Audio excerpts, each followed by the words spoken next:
Oh, you know what I love? Sports. Love sports. Sports. When It comes to Texas A&M. Where are you getting this information? Let me tell you. Welcome to TexAgs. It's here. It's time. There's always a buzz in the air when you hit this moment. He is a guy that has gotten better and better and better. He's just got that dog in him. We will develop men. We will graduate players, and we will win championships on the field. I think of him as this hawk. Before long, he's going to be swooping in on those quarterbacks. And they embody what the school is about. It's about getting into hard situations and getting ourselves out. It's about working hard. It's about doing amazing things. And this is a real program. It's not fake. This is a real place. And if you want to be really good at football, this is a really good place to be. You know, if I'm betting on anybody, it's the Aggies. No, OB, you know me pretty well. Yeah. If A&M football's playing in a season, they are playing in a season, and the season ends abruptly or earlier than I expected, you probably know about me. I'm not involved in the playoffs anymore. I watch it because I got to talk about it, but I don't really watch it. Like, there's a different level of commitment to getting to the television on time, writing notes. When my team loses, I'm out. You know that about me, right? Yeah. I'm out on the World Cup. I'm mad at the World Cup. Ronaldo lost. He played terribly. That's different. And the U.S. got humiliated. Really good Belgian team, but it was embarrassing the way they lost. From a soccer standpoint, the keeper made a brutal mistake. Belgium was just a significantly better team. It was sad. I was expecting a little bit better match. We didn't get it. I don't know what I was expecting. I was hoping for the Americans. They didn't. Because I'm not as big a soccer fan as you are, I'm kind of like, okay, well, that's too bad. I wish they'd have won. I like that everybody was into it. Well, a lot of people were into it. Not everybody, but a lot. Although apparently, according to our president, the greatest numbers we've ever had watching the World Cup ever. Probably true. To me, it's kind of like Olympic swimming. Every 4 years, I'll watch swimming and I'll root for the Americans. And I'll be glad when they, whoever wins. Yeah, that's great. Awesome. Michael Phelps. Let's go. And then I'm going to forget about swimming for the next 4 years. Yeah. It's just me. Yeah, I liked that people were into it. Yeah, it was fun. It's fun that I liked seeing the national pride and so many people coming together and rooting for the team until yesterday when I saw people all over Twitter or X, whatever you want to call it, social media saying, "Well, I'm an American, but I'm rooting for Belgium." No, you're not. Anyway, I do want to say this. I'm not going to spend 25 minutes on soccer like we did yesterday. That was a fun conversation. We're not going to do that. I think I know the answer. They should make me the czar of fixing soccer in the United States. Do you have an opinion on why soccer has not? We are elite at everything we do, the United States. We are not elite at soccer. Do you have an opinion? Yeah, for the most of us, we don't like it because there's not enough results. And by results, I mean goals. That's not why they're not good. I mean, that's not why we're not elite, though. Well, we don't like it, and therefore people, I think, who are athletically gifted tend to go to sports that they like. Yeah, I can understand your point. I don't think it's about athleticism, although I think better athletes, of course, help always. I think one of the biggest problems, I'd like to get Kendall's opinion on this, is it's a country club sport. Families got to spend $1K, $2K, $3K a year to play soccer. Inner city soccer in the United States is not where the national team goes to recruit. I think that's a problem. But they do that, and you see the same thing in baseball now with people like Broniger, and there you see it in basketball. In fact, my son was going to be on this team, and it came clear to me that because I knew what his limitations were. It came clear and then I found out, and it was confirmed that they want guys like me to pay for my son to practice with the guys who get scholarships. Yeah. So baseball, basketball. I don't know about volleyball. I know my niece played in a travel, and they play tons of money, and they went to Vegas and all over the play. So I don't know if that's it. I think that's part of the problem. There's not one problem, right? I think that's part of it. In football, the relationships with the colleges are still with the high school. In baseball, I do think it's with the clubs. So I think you're right about there. I think volleyball is also very much club specific more than high school specific. Maybe it's different in women's sports. Kendall, do you have an opinion on the country club thing that I was talking about? In volleyball, like high school ball and the like recreational kind of stuff is not. Coaches don't look at it hardly at all. It's pretty much predominantly all the club stuff that you do have to pay for and travel and all of that. So yeah, I don't really know. I don't really know what the disconnect would be, but at least for volleyball, I know for a fact, like if you don't pay to play club and stuff like that, it's pretty slim that you would get recruited to a high school. And I know in women's soccer it's the same way, but for some reason, the United States in those sports on the female side have been dominant. Yeah. Well, I think that's because the United States have been more invested in women's sports than a lot of countries around the world. Yeah. Look, it was fun. It's over. I'll pay attention to the rest of the World Cup. You probably won't. Maybe you will a little bit with Quinn watching. I'll look at the scores. I'm going to root for Norway. Mm-hmm. I like Holland. I like that guy. I don't know his name. Is that his name? The guy that looks like the Ghostbusters villain? Yeah. He's good. That's my guy. Yeah. You said his name's Holland. Yeah. But it's spelled with an A. Holland from Norway. Halland, but it's Holland. Erling Haaland. Holland from Norway. Man City. Before that, Borussia Dortmund. I'm sure that means a lot to you. He was a doorman at Brookshire's? Yes, he was. He was a doorman at Brookshire's. You come in there, he greeted you. Okay. Like you'll be one day greeting people at Costco. It's probably not that far off. Obi, I got a simple football question for you that I think we can dive into in different ways. At what point this year, has A&M earned the benefit of the doubt? And what I mean by that is, at what point do you see, okay, I believe? And I'm going to front load the question with some thoughts to consider. The early part of the season, very manageable. Mm. The end, not manageable. And when I say believe that they are a playoff-worthy team. They beat LSU in week 4. I'm going to believe that they're a playoff, a legitimate playoff contender. If they beat LSU now, I mean, they may lose to Arizona State. I don't think they will. They may lose to Kentucky. Yep. I don't think they will, but Kentucky damn near beat Texas last year. If Stoops had made some better decisions, they probably would have. But that said, I think their schedule, if they beat LSU, even going to Missouri, I feel very optimistic that they're, what would that be, 7-0 going to Alabama? Yeah, I think I'm going to need the South Carolina game as my point. That doesn't mean that I won't believe they can, right? But for me to truly be like last season. Well, what if they? So if they've already lost to LSU, Missouri, and Alabama, then I don't believe. But to really believe, they got to be unbeaten going to South Carolina. I don't know about unbeaten. One loss going to South Carolina. Yeah, I think so. Okay. Yeah, I think so. Considering you've got still Oklahoma on the road, you still got Texas. I don't know if Tennessee's going to be any good. I don't think they are, but I mean they're always 7-5, 8-4, 9-3 worthy. I say always under this regime. Josh Heupel's done a very good job there. Yeah, he had one really good year and another year that was okay. It was good. Yeah, he's done a nice job. Done well. If they get to past the South Carolina game with one loss, I truly believe. Yeah, as will everybody else. Yeah, because you will have beaten everybody except Alabama, or you've beaten Alabama, and who else is that loss? I mean, I don't know who that loss is to. But because of that South Carolina game 2 years ago derailed your season.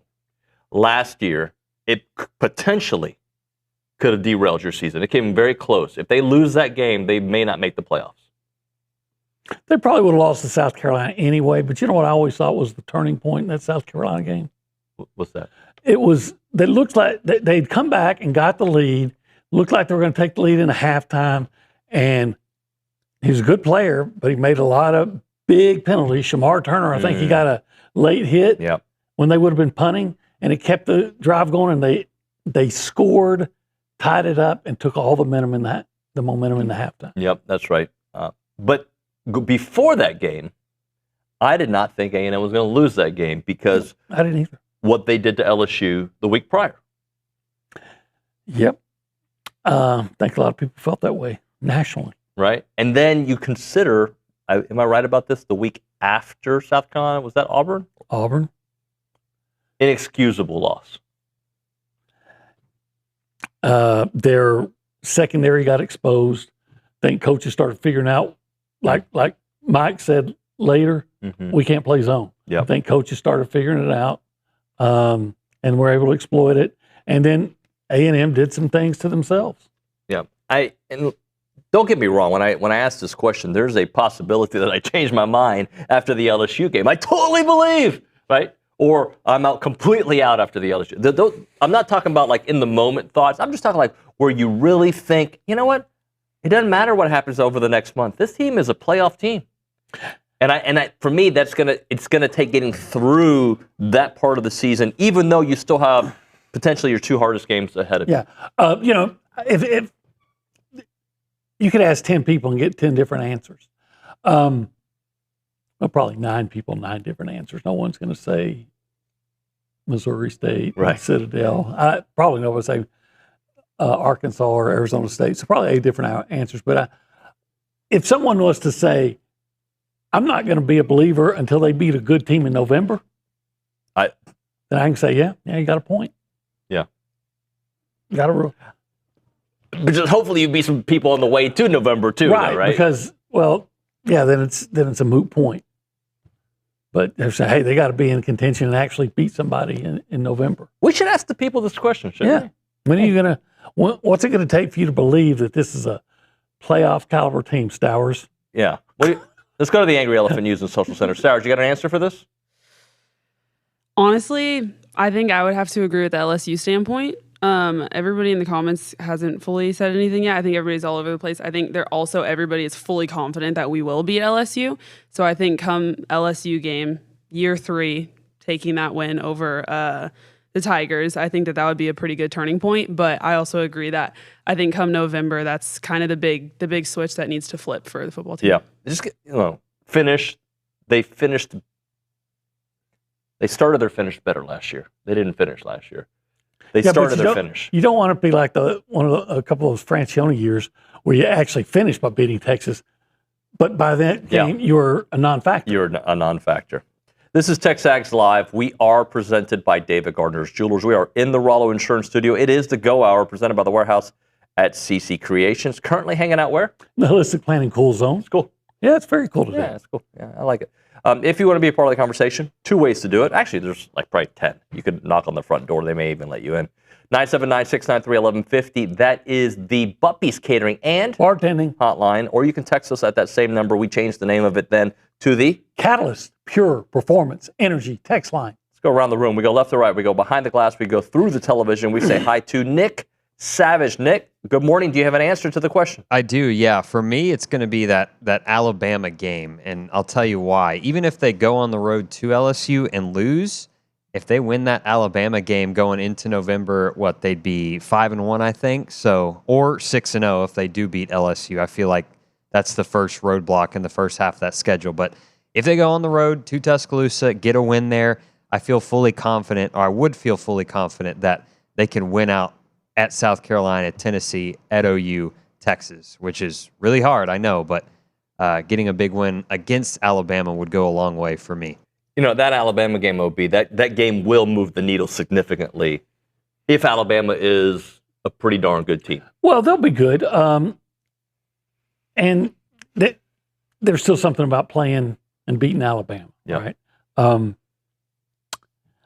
But I need to talk to somebody from Alabama. I've said this before throughout the offseason when we talk about these things. Somebody needs to explain to me why Alabama is better than they were last year. When you talk about losing a first-round draft choice at quarterback. Now, I know that sometimes you'll lose a first-round draft choice at quarterback and the next guy's even better. It happened here. Yep. Happened here about 15 years ago. But a first-round draft choice that left tackle, maybe another first-round draft choice in the offensive line, or a high pick in the offensive line that really wasn't that good anyway.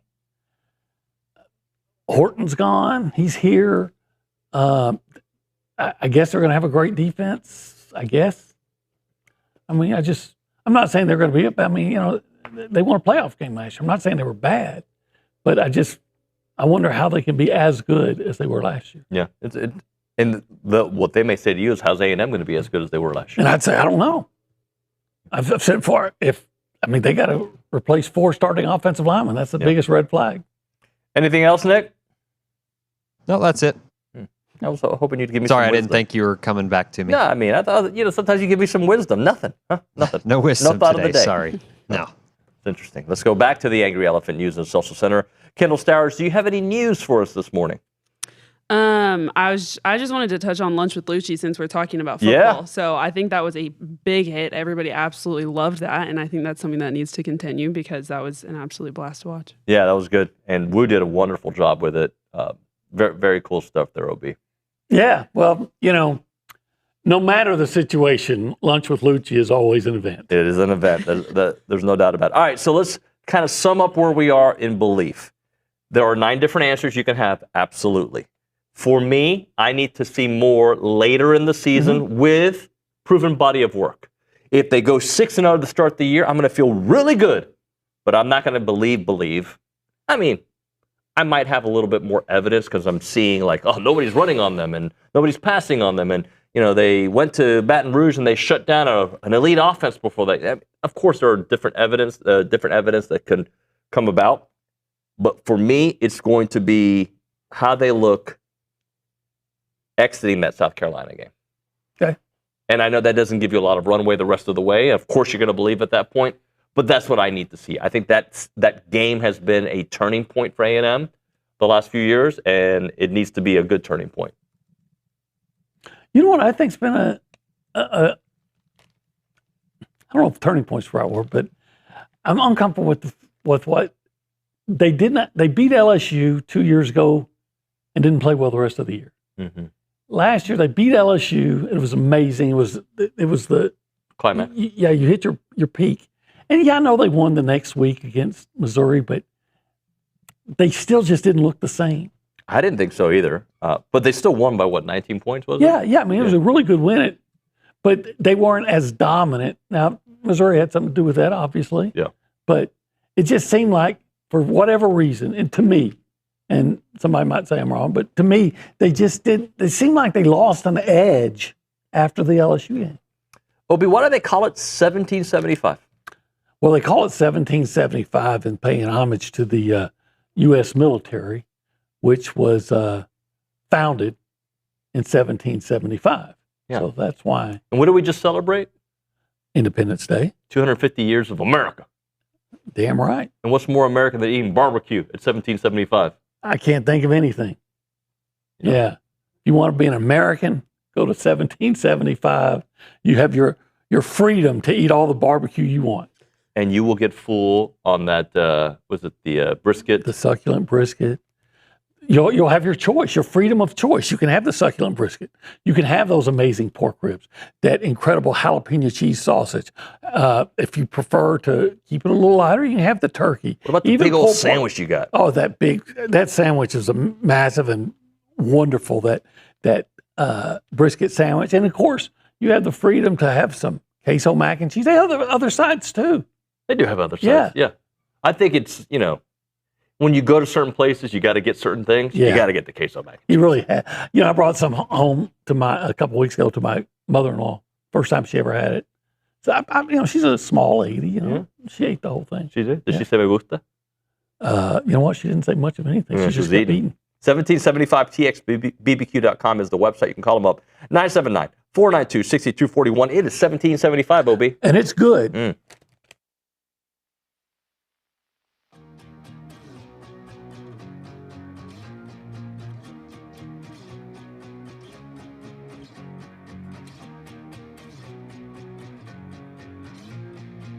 Hey everyone, David Nuno here of TexAgs Live. I want to introduce you to the team at Holistic Planning. Got Jason Barber here, Taylor Pankratz, and also Paul Meredith. Jason, I want to start off with you. What really sets holistic planning apart from the others? Yeah, so what makes us different is most financial advisors stop at investment management. On the other hand, holistic planning, we manage investments, taxes, and estate planning all on one team, all underneath one roof. Now, Taylor, when everything is coordinated like that, it really helps the bottom line, doesn't it? It really does. When your investments and taxes are working together, you stop leaving money on the table and keep more of what's yours. Paul, holistic planning is trying to expand as well. That's true. We just opened our Houston office, and we're looking for people who feel like their advisor isn't seeing the full picture, because that's exactly what we fix. And Jason, there's other opportunities beyond that. Definitely. If you're a financial advisor and you want to join the holistic planning team, we're looking to add 50 teams in the next 5 to 10 years. So check out holisticplanning.com/advisors. All right, so if you want a team that actually coordinates everything, go to holisticplanning.com. Aggies, this one is worth it. I wish I had Olin here for it because he loves energy drinks. Catalyst Citrus Spark. This is one of the new flavors out there. Whether you're grinding through workouts, cramming for a test, or closing in on a deal, or getting ready for TexAgs Live, you never know, right? Fast becoming the go-to fuel for Aggies everywhere. Zero sugar, I'm all in for that. Or synthetic sweeteners, no artificial colors or flavors. Catalyst delivers clean, high-performance energy with smooth, crisp taste that is never syrupy, designed for both health and hustle. You want to get going, you use this Catalyst right here. It's about pure energy and pure results. And what sets them apart? Packed with premium nootropics blended to boost focus, clarity, and mental stamina. I need this. I'm in, guys. I'm in. Plus, with plant-based caffeine, vitamin B12, B6, Catalyst supports metabolism and energy production, making it more than a drink. It's your lifestyle training partner. Built for competitors on the field, Catalyst fuels strength, focus, and pure results. Buy now at drinkcatalyst.com. That is drinkcatalyst.com. Train harder, think sharper, pure results. It's Catalyst.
We're back here on TexAgs Live. We are presented by David Gardner's Jewelers Rollo Insurance Studio. Time for the Knockout Performer of the Week, brought to you by TKO Equipment. Rent, sell, lease, or rent to buy TKO Equipment, which is your trusted source for used and a heavy equipment. Opie, you got any candidates?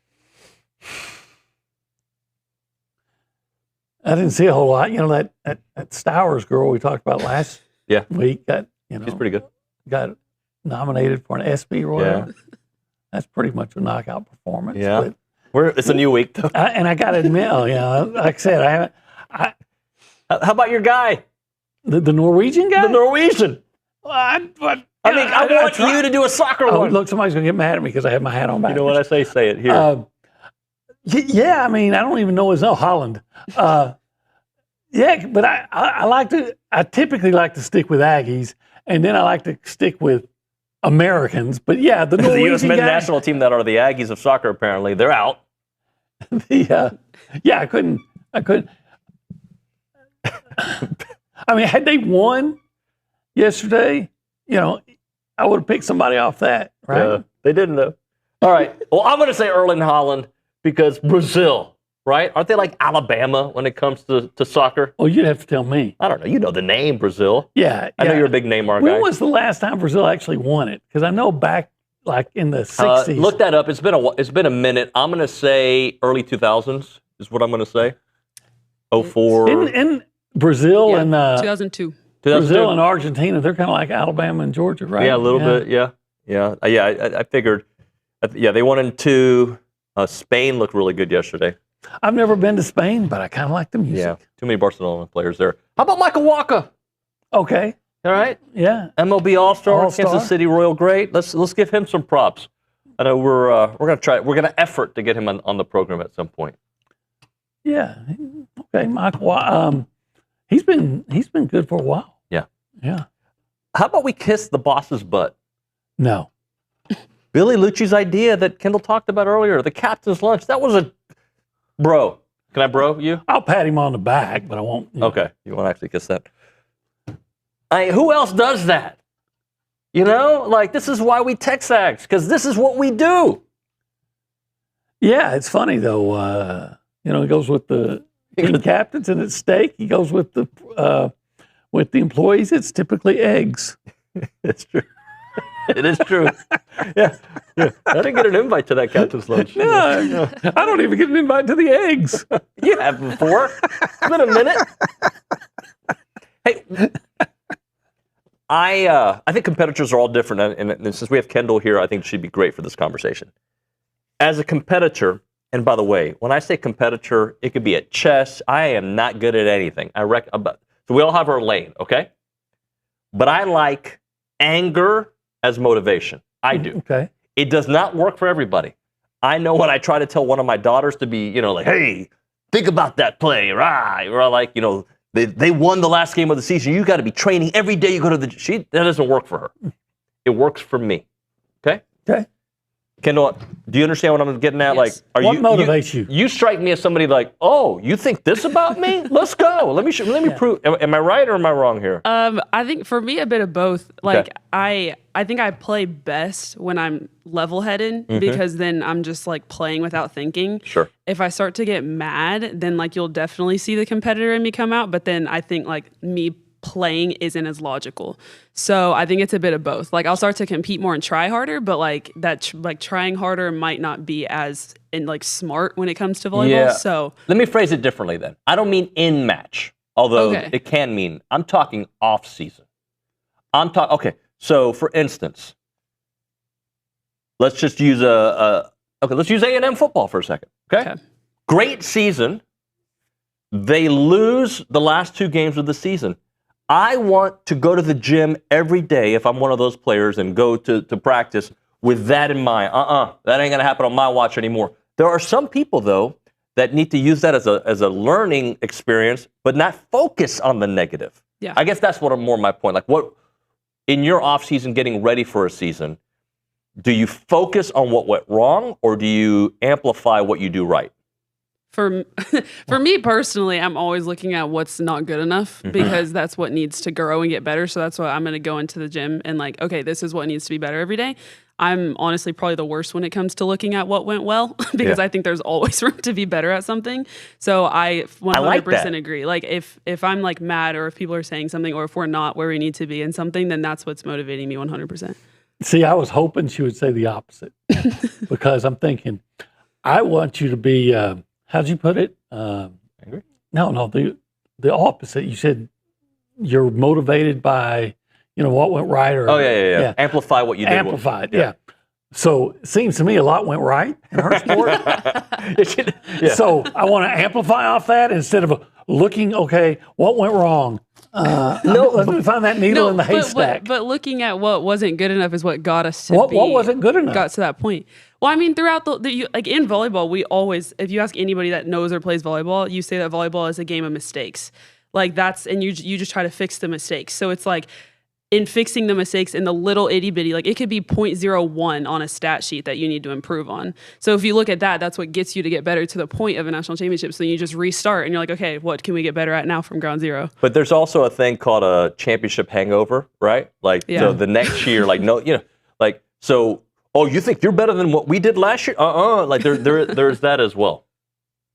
Yeah, I mean, there's all kinds of different sources of motivation. Well, and I guess, I was in Oklahoma when the Aggies lost 77-0. Oh God, don't say that. And I remember saying something it was Jackson Appel was the safety, and he said, "This is the game you think about when it's 100 and whatever degrees in July, and you're ready to go home, and you think about that game, say, no, I'm going to keep working out."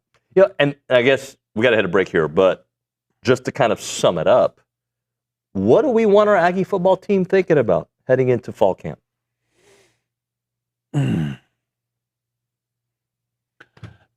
To me, it's like you got to prove yourself. You got to prove that last year, we talked about this yesterday, last year wasn't just a one-year thing. Like, do we want Marcel thinking about what some people think of him? Or like, no, I'm not going to think of it. I'm just going to get better. Yeah, I hope it's that. I hope he doesn't care what anybody thinks of him, because all that does is gives you negative energy that's not, I don't think that's productive. I know this one, if he's at SEC Media Days, you know what, the question I want to ask him, one play in your mind stands out? Good or bad? That's what I want to find out. Mm-hmm. And then find out why that is. If it's maybe it's that run against LSU for the first touchdown. Maybe it was the play against South Carolina when he was getting tackled and tried to make a play and ended up being, whatever. But what's that one play that stands out? And if it's something negative, okay, then why? And so on and so forth. Yeah. I'm trying to think what's the one play. I don't know why I always go back to the ABR play. And it wasn't his best play. I mean, it might have been ABR's best play. Might have been, because ABR had a couple of... Well, which one? The comeback against South Carolina. South Carolina, because he had that one catch against LSU. What I'm saying. Like it becomes... But I don't know why I think of that one. Okay. Maybe because I don't think they have the comeback without that play. You know what play from that game stands out to me? It wasn't even a touchdown. What was it? 4th and 12. Oh. And they go for it, and he picks it up. Was that the first drive of the second half? Might have been. I think it was, yeah. And you're like, be that guy. Don't be afraid. I mean, he's so hard to hit. Yeah. The guy's like trying to catch a gnat, or a mosquito. Yeah. Be that guy. Let's hit a break. Let's talk to Charean on the other side, shall we? Okay, yeah, let's do. Headquartered right here on Highway 6 in College Station, Rollo Insurance shares our community values. They're an independent agency that works for you, not shareholders. Their team provides comprehensive consultation across all insurance lines available in Texas and beyond. Join thousands of Aggies who trust Rollo Insurance with protecting what matters most. When local matters hit home, like severe weather or regional economic shifts, Rollo agents understand the impact firsthand because they live here too, and they are all a part of this community. That's why so many local families and businesses make Rollo Insurance their first call. The difference is real. Call them up, 888-44-ROLLO. That's 888-44-ROLLO, or go to rolloinsurance.com/TexAgs, rolloinsurance.com/TexAgs.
And we're back. It is TexAgs Live. We are presented by David Gardner's Jewelers. We are in the Rollo Insurance Studio. It is the Go Hour presented by the Warehouse at CC Creations. Let's go to the Buppies Catering and Bartending Hotline, joined by our dear friend Charean Williams of Pro Football Talk, the Aggie great, the Aggie Hall of Famer. Welcome to the show, Charean. How you doing? I'm fantastic. How are you guys doing today? Good. Good. Look, I got to because I know you watch every sport ever. Got to ask about last night. Yeah. I'm sure you watched a little bit of the U.S. men's national team. Just some thoughts on that not good performance.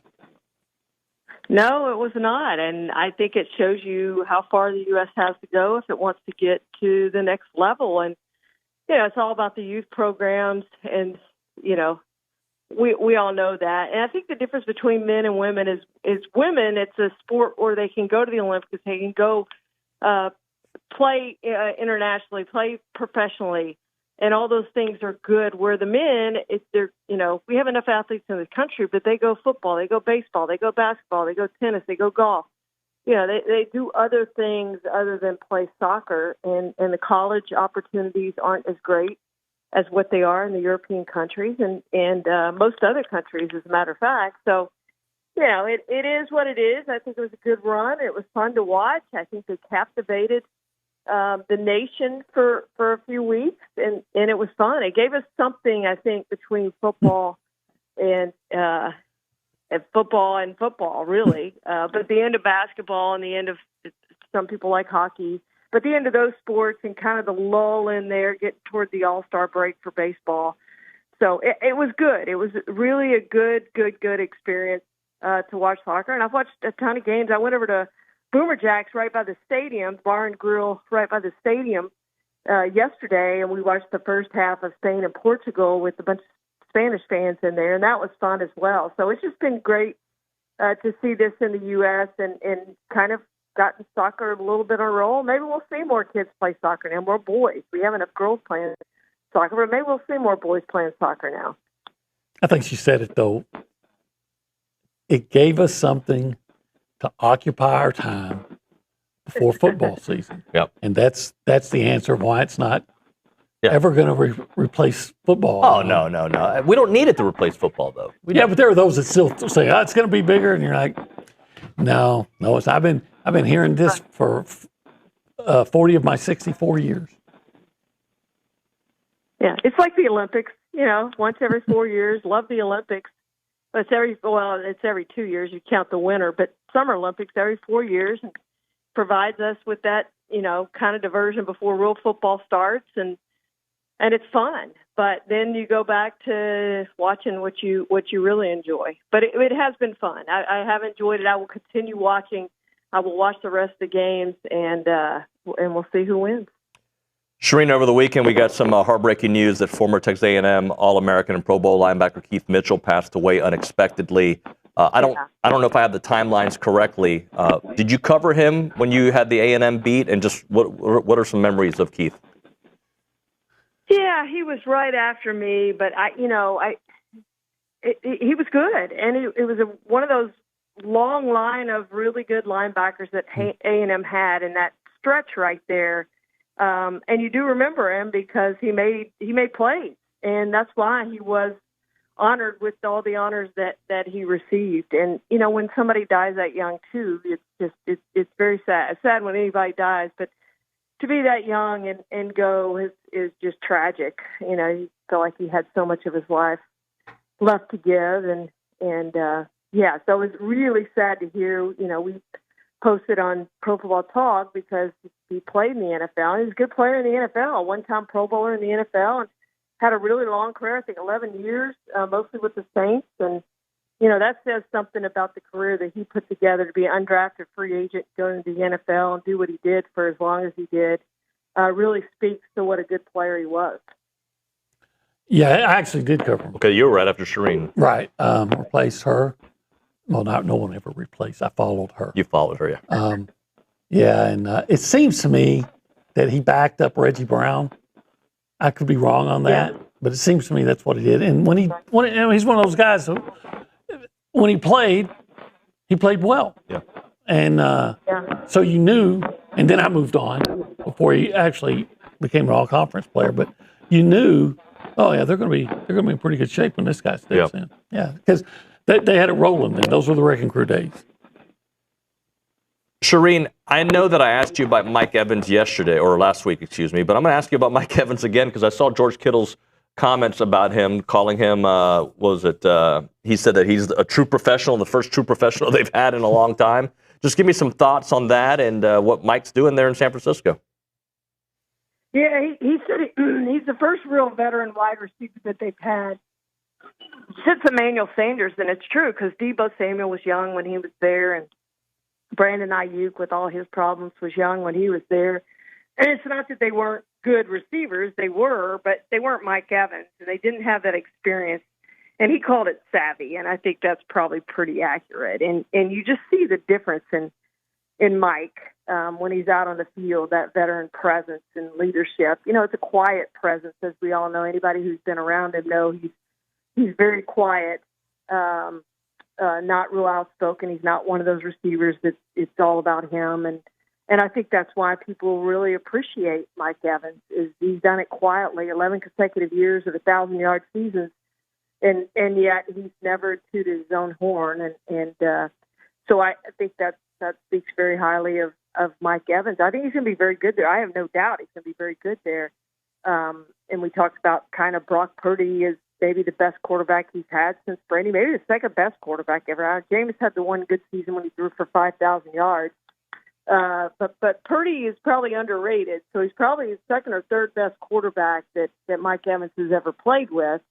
And so I think that'll be good. The key for him is obvious. It's staying healthy. Can he do that? Last year he had the first surgery he's ever had on that collarbone that he broke. And the year before, he missed some games, has those soft tissue hamstring injuries. I think that's what you worry about a little bit with those older players, especially at the receiver position. And so if he can stay healthy, I don't know that he'll play all 17 games at the age he is, but if he can stay mostly healthy and play most of the season, I think he's going to have another 1,000-yard season. It's going to be a huge season, and the 49ers are going to be very, very good. They're fifth in passing last season. They could be even better than that with Mike Evans and some of the other receiver additions that they've made this offseason. I'm a big Mike Evans fan. I am not a San Francisco 49ers fan, so I'm going to be torn. Hope he does well. Hope the Niners lose a lot. Hey, Charean, go ahead. I'm sorry. I just said I get it. Before I let you go, give me some insight into this Cowboys offensive line. I've read a couple things online and just get your thoughts. Yeah, I think there's a little bit of concern at that left tackle position. Their best left tackle is Tyler Smith, and he doesn't want to move from left guard. He did at the end of last season, and he was their best left tackle who played there last year. I think they had 3 left tackles last year to play, and he was their best one. He finished up the season there.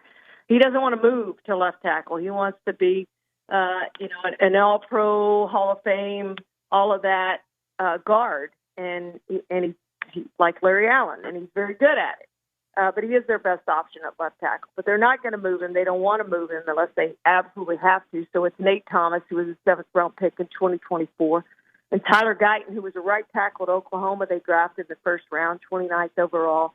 In 2024, 203 picks, I think, separate the two, and Nate Thomas probably is the favorite for the job, which tells you that Guyton has not transitioned well to left tackle and may have been a wasted draft pick. We're going to find that out, but they're competing for that left tackle job, and if I'm the Cowboys, I'm a little bit concerned about that, and I'm getting another guard ready just in case I have to move Tyler Smith over there. I have another guard ready to play and step in for Tyler Smith at left guard because he's still their best option over there. So I do think that's a concern. I think it's one of their bigger concerns, especially with Dak Prescott's injury history in recent years. So they've got to keep Dak upright. You've got to have your best left tackle over there. Yep. By the way, Guyton was a wasted draft pick. Yeah. Yeah. And yet all this, Charean, and I'm seeing people all over the place picking the Cowboys to win the East. Are they all high or what? Well, I think they can win the East, too, if the defense is significantly improved. They have the best offense. Start going down the offense. There's no other offense in that division that matches up with them. But how much, I was going to say, I was going to say it a different way, but and then I started thinking, well, they gave up 511 points last year, which is the franchise record worse than the NFL, so they can't do worse than that, I don't think. But how much better are they going to be? We know they're going to be better. How much better are they going to be? To me, if they get in that top 20, they'll win the division. Can they get there? I think that's the big question. They still have some huge question marks on that defense. And are they going to be able to get after the quarterback? I don't know. And I do think it's a huge question. Switching to the 3-4, how quickly you can adapt to that. A new play caller. Everybody thinks Christian Parker's going to be great. He very well may be great. He's not great now. He's never done it. And I don't know how he can be great when he's never done something. So we're going to find out how great he is or if he's not. And so I think that's a big question mark. So a lot of question marks over there, Olin. I'm with you. I do think they're the best team in the division if that defense can get in the top 20, and I do think they can get in the top 20. Will they? We'll see. Charean, great stuff. Thank you so much. Have a great week. Thank you, guys. All right, the great Charean Williams on the Buffy's Catering and Bartending Hotline. We'll hit a break. Final segment of the Go Hour presented by the Warehouse at CC Creations. Talk a little Heritage Films. There's recording family stories, and then there's what Heritage Films does with their group there. And they have the Farm and Ranch Films division as well. Army veteran Chance McClain doesn't just interview people. He immerses himself into your story, into your world. Whether it's timber farming or Oregon or cattle ranches in Texas, to our TexAgs audience, this exists because of you, your values, your traditions, and your commitment. Aggie families care differently. They love to tell their story, and that's why they've teamed up with Chance McClain over the years to tell their family story, their family business story, and their family ranch story. Visit yourheritagefilm.com to check it out. yourheritagefilm.com or call them up 713-893-8341. It is Heritage Films.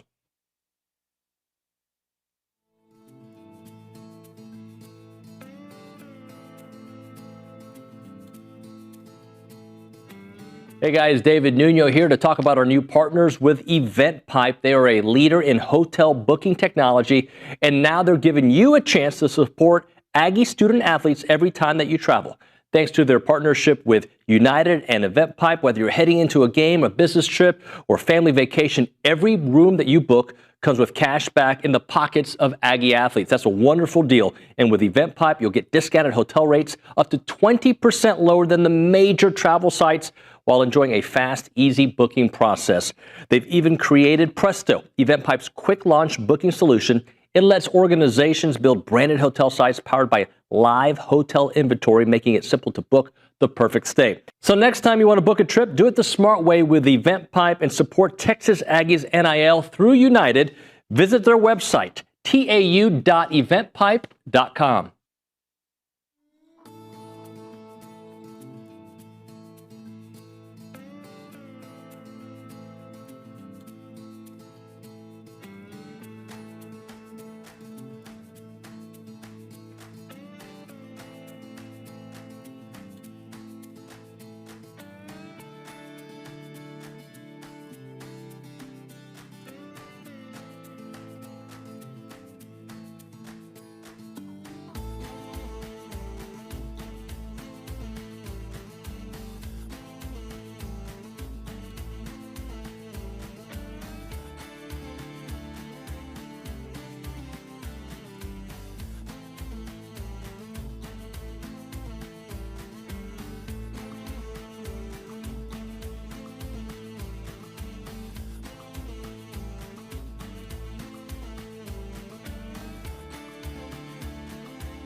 As a reminder, the final segment of the program is brought to you by Double Dave's. That's at 10:50. But right now, caller number 12, 979-693-1150. we're going to hook you up with your choice of a dozen pepperoni rolls or a large one-topping pizza from Double Dave's. They've been serving Aggieland since 1984 with your favorite pizza and, of course, those world-famous pepperoni rolls. Reliable in-house delivery, bringing piping hot goodness straight to your door. Just click on doubledaves.com and your favorites are on their way. Check in with Kendall at the Angry Elephant News and Social Center. I think she's somewhat personally offended by the idea that the Cowboys could win the East. Yeah, I don't think it's possible, but Are you a big NFL person even before your brother got to the NFL? Yes. Okay. My dad was a football coach growing up, so since the age of 5, I was drawing plays on a whiteboard. So I've always been a big football, NFL, college, all of the above. Who was your NFL team growing up? So the problem is when you're a kid, you kind of just follow your parents, which I don't think is a problem. My dad's from Houston, my mom's from Denver, so it was either the Texans or the Broncos, depending on the year. Okay, so you had a lot of Gary Kubiak at some point in your life. A lot of everything. I feel like both of those teams have been through some roller coaster of some seasons. So the best was when the Texans moved on from Gary and he went on and won at Denver. I mean, Peyton Manning helps and Von Miller helps too. But Von Miller helped a lot in that game. Yeah, I mean Peyton got him there. Yeah, but Von won it. But Von won it. Yeah. You have any text or anything you want to read to us? Actually, there was a text that was just kind of continuing on our conversation about the turning point for the football team, and just kind of was agreeing, I guess, with what we were saying of the South Carolina game shouldn't necessarily replace LSU, but they kind of go hand in hand. Of if we beat LSU, then we have to continue on to keep getting better each week, which I think was the perfect way to put it, because we were all talking about the same thing, but then they were to put it all together, LSU is a meaningful game, but then they have to continue to put things together piece by piece each week to South Carolina. You can look at things in micro seasons, right? So I don't think the first half of the season anything really gets started. Well, Arizona State is a chapter in the story for sure. If you break it into force, I don't want to say win each one, but get through the first 6 games of the season, 1 or less losses, then yes, I think you are trending in that direction. I think LSU is the most difficult game in the first half of the season. Yep, I agree. Probably. All right, way to break here. Obi, thank you, sir. Yep. When we come back, Crain and Company. That's right, the entire Crain and Company on TexAgs Live.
So I have no idea how this is going to work. I mean, this could be off the rails in a good way. Welcome back to TexAgs Live, presented by David Gardner's Jewelers, Rollo Insurance Studio. Let's go to the Buppies Catering and Bartending Hotline, joined by Crain and Company, Jake Crain, Blaine Crain, and David Cone, all on the show at the same time. Gentlemen, what up? Man, I can't believe y'all let us do this. No, I appreciate you guys having us, and man, excited to talk some Texas A&M after, unfortunately, now the World Cup's over for the USA. So I got to tell the guys, so Jake, you know this. I've never talked to Blaine or David, but when I was transitioning in 21 from news to TexAgs, I used to listen to Jake as I would prep for this job. I would listen to him all the time. So I love what you guys have been able to do. I want to start off with the tweet, I still call it tweet, that you had yesterday, Jake, about the 8-4 jokes are dead. And I just want you to, talking about A&M obviously, just to kind of give me your perspective of why this is a different Texas A&M. Well, please, guys. Hey, can y'all just look at me a little bit? Come on, yeah. Again, Nuno, I mean, this is something that me and you talked about at SEC Media Days when Elko got the job, right? I think this is more about Mike Elko and instilling a culture that I think fits Texas A&M, to be quite honest with you, better than what Sumlin and even better than what Jimbo, who, I mean, Jimbo's a good old boy, but it's one thing to be a good old boy. It's another to kind of turn your culture into that tough, gritty, good old boy type of culture. I just feel like Mike Elko is not about to shine, and the best teams, and I mean, these guys can tell you this, they played and they've coached, the best teams take on the identity and the culture of their head coach. Mike Elko is a type of guy where you're going to get every ounce of juice out of the squeeze. And I don't think they're afraid anymore. I don't think they care about what anybody else says. It's about blocking and tackling, making the right read and making the right decision. That's why the whole 8-4 thing, I think, is dead now, because Mike Elko showed you last year, and he's returning a team that I mean, we're pretty high on. Well, I want all three of you to kind of chime in on this. When I think about what you said yesterday or the day before with David Pollack about how there's the good uncle and the good dad, and the style makes the team, right? A&M needs kind of a disciplinarian. Certain programs need a little bit more laid back. A&M, I think it fits having a defensive-minded disciplinarian who can also get along with the guys in a different way. Oh, is that a doubt? Yeah, no doubt. I mean, look, Jimbo Fisher did one of the hard parts, which is he got really good players to come to College Station, right? Yeah, remember the all five-star class that he had? But what Mike Elko is going to be able to do, especially in this era of college football where you have the wide-open transfer portal, you have NIL, is he's going to be able to use all the resources that Texas A&M has, which are plentiful, to get the really good players there, but then also add the disciplinary side to it. Yeah, I just feel like, first of all, I just want to apologize for the color of my shirt today. That's on me. Now it seems like you did it on purpose. Yeah, I did it. It's not great awareness when it comes to reward, but I feel like Mike Elko just says the same thing every day.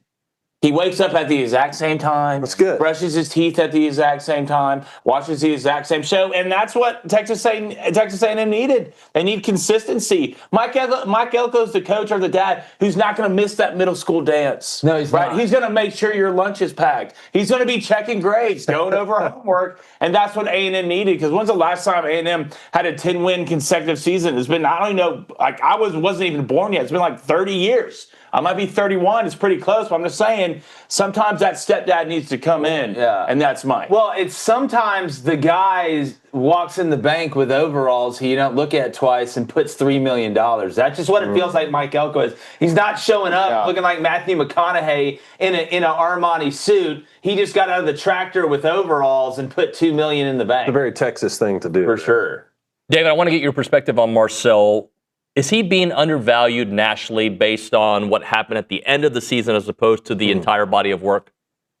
No, I think that his valuation is pretty accurate right now, at least from our show standpoint. I mean, we're very high on him. Obviously, there are some concerns when you talk about 0 touchdown passes and 4 interceptions in those last 2 games. But also in those last 2 games, he was the leading rusher for the team. That can't happen. So if the offensive line is as good at Texas A&M this season as I think that they can be, then he's going to have more help on the ground. Let's also don't forget that Miami sacked him 7 times in that game. It's kind of hard to get the football off when – and look, look, Miami on defense last year, I think they proved their worth. Remember, that was the first round of the college football playoff. They ended up going all the way to the national championship on the strength of that defense. So they were certainly worthy from that respect. But I'm still very high on Marcel Reed. It's one of the reasons I think Texas A&M can make the college football playoff again, because you're bringing back a quarterback that had over 3,600 combined total yards, over 30 touchdowns combined through the air and on the ground. Again, those 12 interceptions, though, in critical moments in those big games, can he limit those? I think he can with another year of growth. For me, guys, it's going to come down to the line of scrimmage, as it does for most teams, obviously, but a brand new offensive line, a new defensive line. Blaine, if you want to start us off, when you see the additions that they've made, and when you look at what they have to go up against in the SEC with now the 9th game, how do you see that part of the component gelling for Texas A&M? Well, I'll start with the defensive line. I mean, you lose Cassius Howell, who's just an absolute problem on the edge. So you're going to have to replace her, but I like the talent that you have there, and I think it's going to help a lot when, I mean, obviously in the back end, the secondary, I think Texas A&M is going to have the best one secondary in the country, and that's only going to help your guys up front. When it comes to the offensive line, you lost a good bit, but you got some good transfers in, and you know it helps when it comes from an offensive line like that when you have Reuben Owens at running back, who's an absolute problem, and Marcel Reed at quarterback, who you really can't even touch in a phone booth. So when it comes to up front, it's weird. This is another thing Mike Elko brings. I never really worry that much because I know A&M's going to hit a certain level, break a certain barrier when it comes to up front. And hell, I mean, you have Craver, you have Isaiah Horton, Bethel Roman. I'm just telling you, the way A&M's built right now is only going to help them both sides up front. But can you get to the quarterback? Because that's what A&M was really good last year. Not only get to him, but get him on the ground. Guys, I had a question to open up the show with Olin Buchanan, where, like, at what point do you believe that this team is a playoff-worthy team? Because you look at that schedule, the first half is not daunting. Arizona State, Missouri, LSU. And LSU, I think we'll have to figure out how good they are pretty early in the season. The second half is what I look at. I'm like, oh, man, that's to me the murderer's row. If you look at that schedule, A, evaluate what A&M has to go up against, and B, at what point do you think you know what level of team A&M has? Jake, if you want to start us off. Yeah, well, again, there's two ways to look at it. You kind of talked about some of the newness, and there's going to be newness for every team. Every year is not the same. That's not why I'm one of these huge trend guys, especially with the transfer portal. We know pretty much what we're going to get from Marcel Reed. It may be better, it may be the same, it may be worse, but we know he's a talented player. Blaine talked about the wide receivers. We talked about the running back room. When you pay this amount of money and have this type of roster, I expect you to be good up front. So if A&M comes out and looks great early in the first half of that schedule, I don't have a problem saying this team can be really, really good, especially when you have a new offensive coordinator. I want to see what that looks like. We know Colin went back home to Kansas State. I thought he did a great job. I like the way that they elevated from within. I'm interested to see how that looks because everybody's a little bit different. But to me, just like always, and I think we can all agree here, we will know how good your ceiling is when you go up against the best. But can you be mature enough with what you return to handle business against teams you are better than? Because that's going to show me the mental side. And that's where I think Mike Elko has his most value. It doesn't matter who we're playing. It matters that we're playing. It is about us. It is not about them. And once you get that mindset, you're able to Blaine's point he made earlier, make it routine. Make every Monday the same, Tuesday the same, Wednesday the same, Thursday the same, Friday the same. And when you do that, most of the time, on Saturday, the result's going to look the same. And that's us spanking somebody in front of God and everybody. It feels like this one's all about the road games for Texas A&M on this schedule. Yeah. When you look at like at LSU, at Missouri, at South Carolina, at Alabama, at Oklahoma, I mean, those are daunting games to play on the road. That's where you're really going to find out what this team is made out of. If you win 3 out of those 5, which 4 out of those 5 teams are starting new quarterbacks in those. A lot of newness. Exactly. So that benefits Texas A&M. If you win 3 out of those 5, you could be looking at another situation where it comes down to Texas and Texas A&M to possibly make the college football playoff for a third year in a row. How exciting is that? You win 4 out of those 5, though, it might buy you a little bit of room to breathe at the end of the season. Your seed is probably going to be pretty daggum good at the end if you're able to win 4 or 5 against some of the teams, even though they do have new quarterbacks. So, look, I believe in what Elko is and you know what his team is, and I think we can still see that early. Guys, let's talk about some of the other teams in the SEC. I want to talk to you about Tennessee because that's a team that I don't know if I can figure out. I mean, I like what they're doing, but the quarterback situation, we just all know when you're a young quarterback how different it can be, especially the first time going through that schedule. So give me your evaluation of where Tennessee is going into 2026. Well, to me, and we can talk about the quarterbacks, I think people that just assume that a new quarterback, especially a young one, is going to come in and set the world on fire. I think you can say the same thing about Alabama.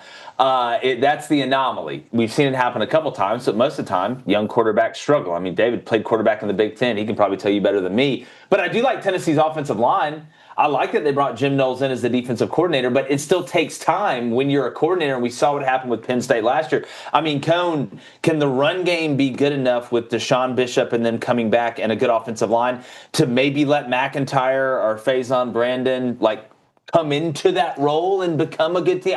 I'm worried about Tennessee. It was 2 years ago when young Nico led him to the college football playoff on the back of that run game and that defense. Yeah. And look, I think that one of the things when Josh Heupel took that job, one of the questions was, can they be balanced enough on the defensive side of the ball and from a run game standpoint so that it's not all this high-flying spread option offense? Well, they proved that a couple years ago, even though they got waxed in the first round of that game. I don't know if they can replicate that again. I talked to Tennessee fans about this all 4th of July weekend. They seem to think that Faison Brandon is running away with this competition.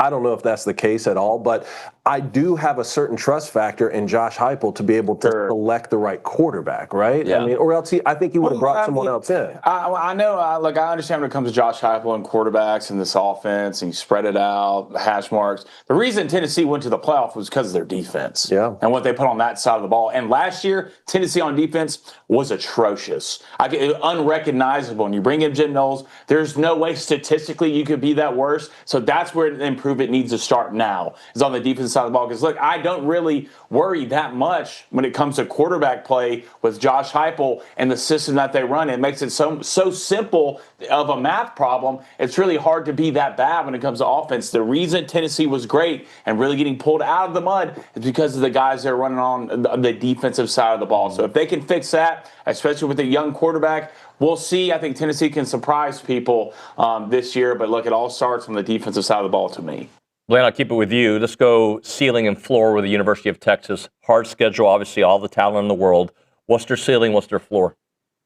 I mean, I would say ceiling's undefeated. And the floor, I think you lose 3 games max. I think that's right. Because, I mean, just look, I understand the Arch Manning talk, and, you know, it's coming from a guy who hyped him up last year and had to dye his hair blonde. I understand. Trust me, I get it.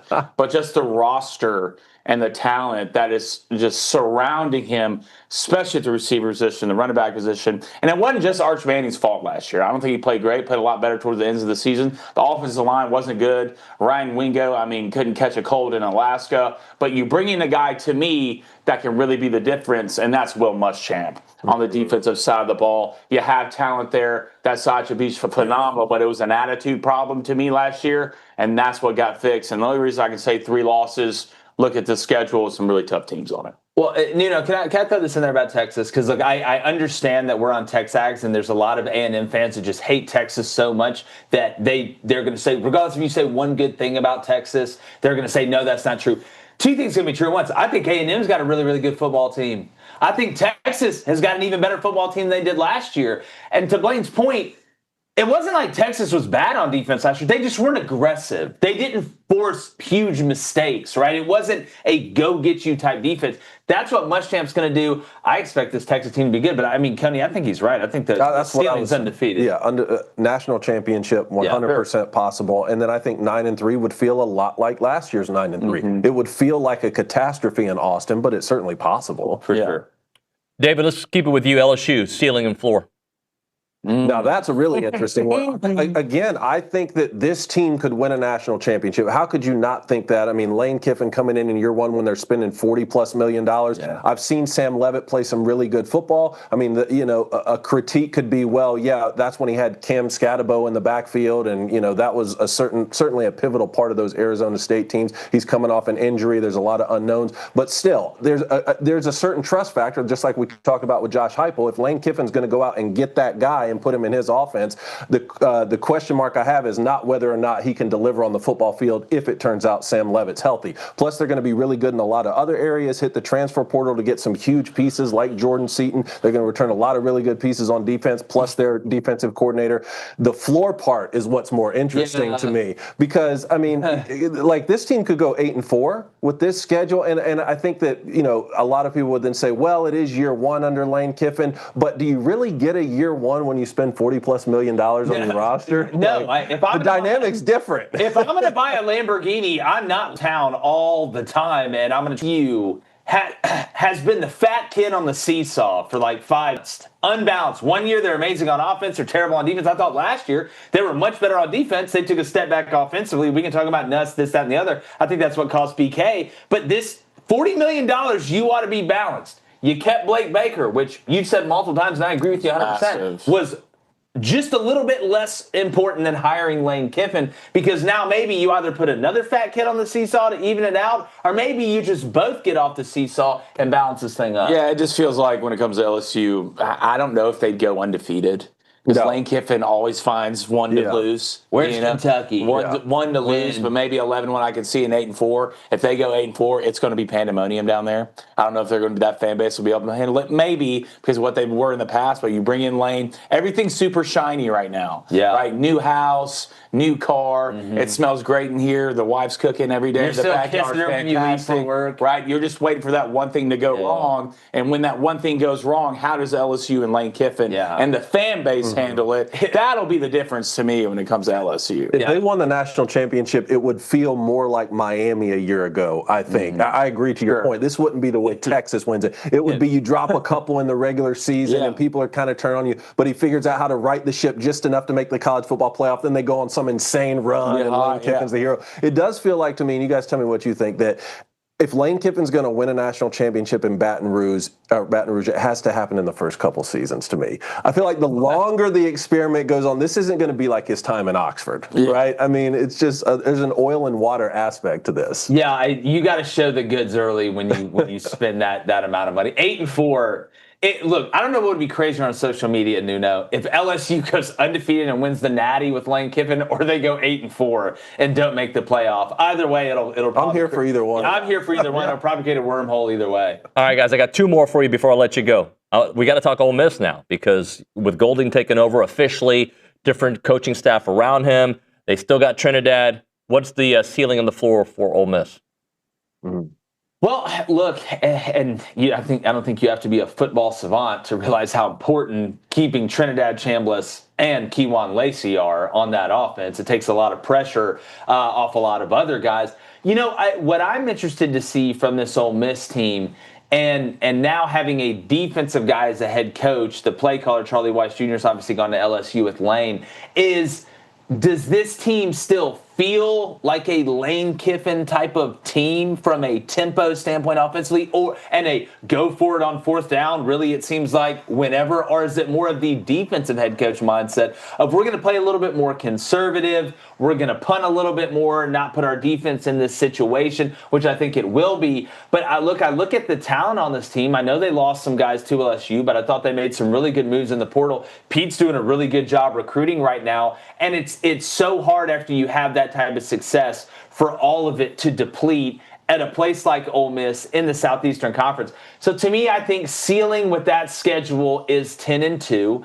I think the floor is 8-4, because I just got to see how the pieces that go around work. When we just say this about the quarterback all the time, it's one thing to come in and ball in the second quarter when the starter goes down, or you come in week 4 and you ball out. It's one thing to be the guy as the head coach for the whole offseason, to make all those decisions, because it's a totally different job. That's about where I put it. I have Ole Miss, Michigan, and USC as my 3 most interesting teams right now in the preseason, because the ceilings are so high for all the reasons that you mentioned, but then the floor scores could be really low. And God forbid some sort of injury with Trinidad Chambliss. Now you're talking about a completely different situation. But with Trinidad and Kejuan Lacey, you have the best backfield in the country before the season starts. I truly believe that, which is a great starting point. That's not all of what a football team is made up, but that's a great starting point. And you talk about Sunterian Perkins and some other guys on defense. I'm really, really bullish on Ole Miss. My question is, when LSU comes to town, that's going to be their Super Bowl. What happens for the rest of the season after that? Win or lose. Let's say you win that game or you lose that game. What happens for the rest of the season after that? The week before, David, or the week before that. I mean, look, you open the season with Louisville, and that's Jeff Brom. Yeah. Kind of walking the park. That's why right now I think it's sitting at -6.5. But look, I always go back to my Max Kellerman take when it comes to this. It's not about Andre Iguodala. I'm just saying, if the aliens came down and, they said that, hey, we're going to blow up the planet unless you can find one quarterback to go win you a football game, I am taking Trinidad Chambliss 7 days out of the week. And look, I'll say this right now. I know Pete Golden hadn't gone through a season. There's going to be a lot of one-possession football games when it comes to the schedule in Ole Miss. But damn it, Pete went toe-to-toe with he beat Kirby, the dark one, and Kirby Smart, right, when the lights were the brightest. So that there's a piece in me that automatically makes me believe it. He's got some Sith in him. Yeah. Hey, let me ask one last one, then we got to hit a break, and I know you guys got a busy day ahead of you. South Carolina, they're a team that I can't really figure out because I do expect them to be pretty good. But what does pretty good look like? Like 2 years pretty good, or where are you guys on South Carolina? Can the offensive line just be all right? Because, I mean, Lenora Sellers, last year he got chased by everybody outside of the FBI. Everybody else was chasing after him. We know that he's talented. You look at his size, South Carolina's given up 33 sacks in 3 seasons? Is that what it is? That's a ton. Ugh. That is a ton. And you look at some of the pieces. Nicholas Harper's got to learn how to run more than 2 routes. You can't just run straight, all right? And you can't just run straight for a long time and then turn right. You got to be able to run different routes. We can talk about Dylan Stewart. They have talent. South Carolina has talented players.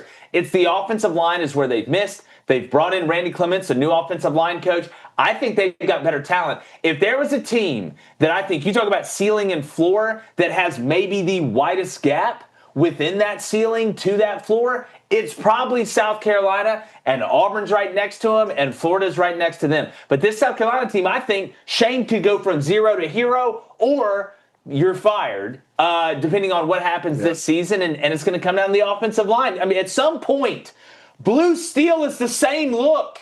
It's the same look. You've got to be able to turn left. So maybe leaving you with the Zoolander quote's the best way to wrap this thing up. Gentlemen, thank you very much. We'll see you here in a couple of weeks in Tampa. Thanks for your few minutes. Of course, and we got a Texas A&M preview we put out yesterday. Go check it out on the YouTube Tampa, Kenny. Yeah, thanks again. Jake and Blaine Crain there, and David Cone on TexAgs Live. We'll hit a break here. We'll come back. Little open segment before Phil Steele joins the program, the chit-chat about A&M and more. Right now, if you're looking for real peace of mind when it comes to your money, check out Aggie-owned Paragon Financial Advisors. They're an independent fiduciary serving clients all across Texas. No sales pitches, no commissions, just honest financial planning and investment management. And what sets them apart is the over 9 CFPs, the CFA and the CPA, all on staff. They take their credentials seriously, and they work tirelessly to help you build a future that you can feel good about. Go to paragon-adv.com or give them a call, 979-693-3907, to schedule your free consultation today. It is Paragon Financial Advisors. Integrity, expertise, and trust. Paragon Financial Advisors.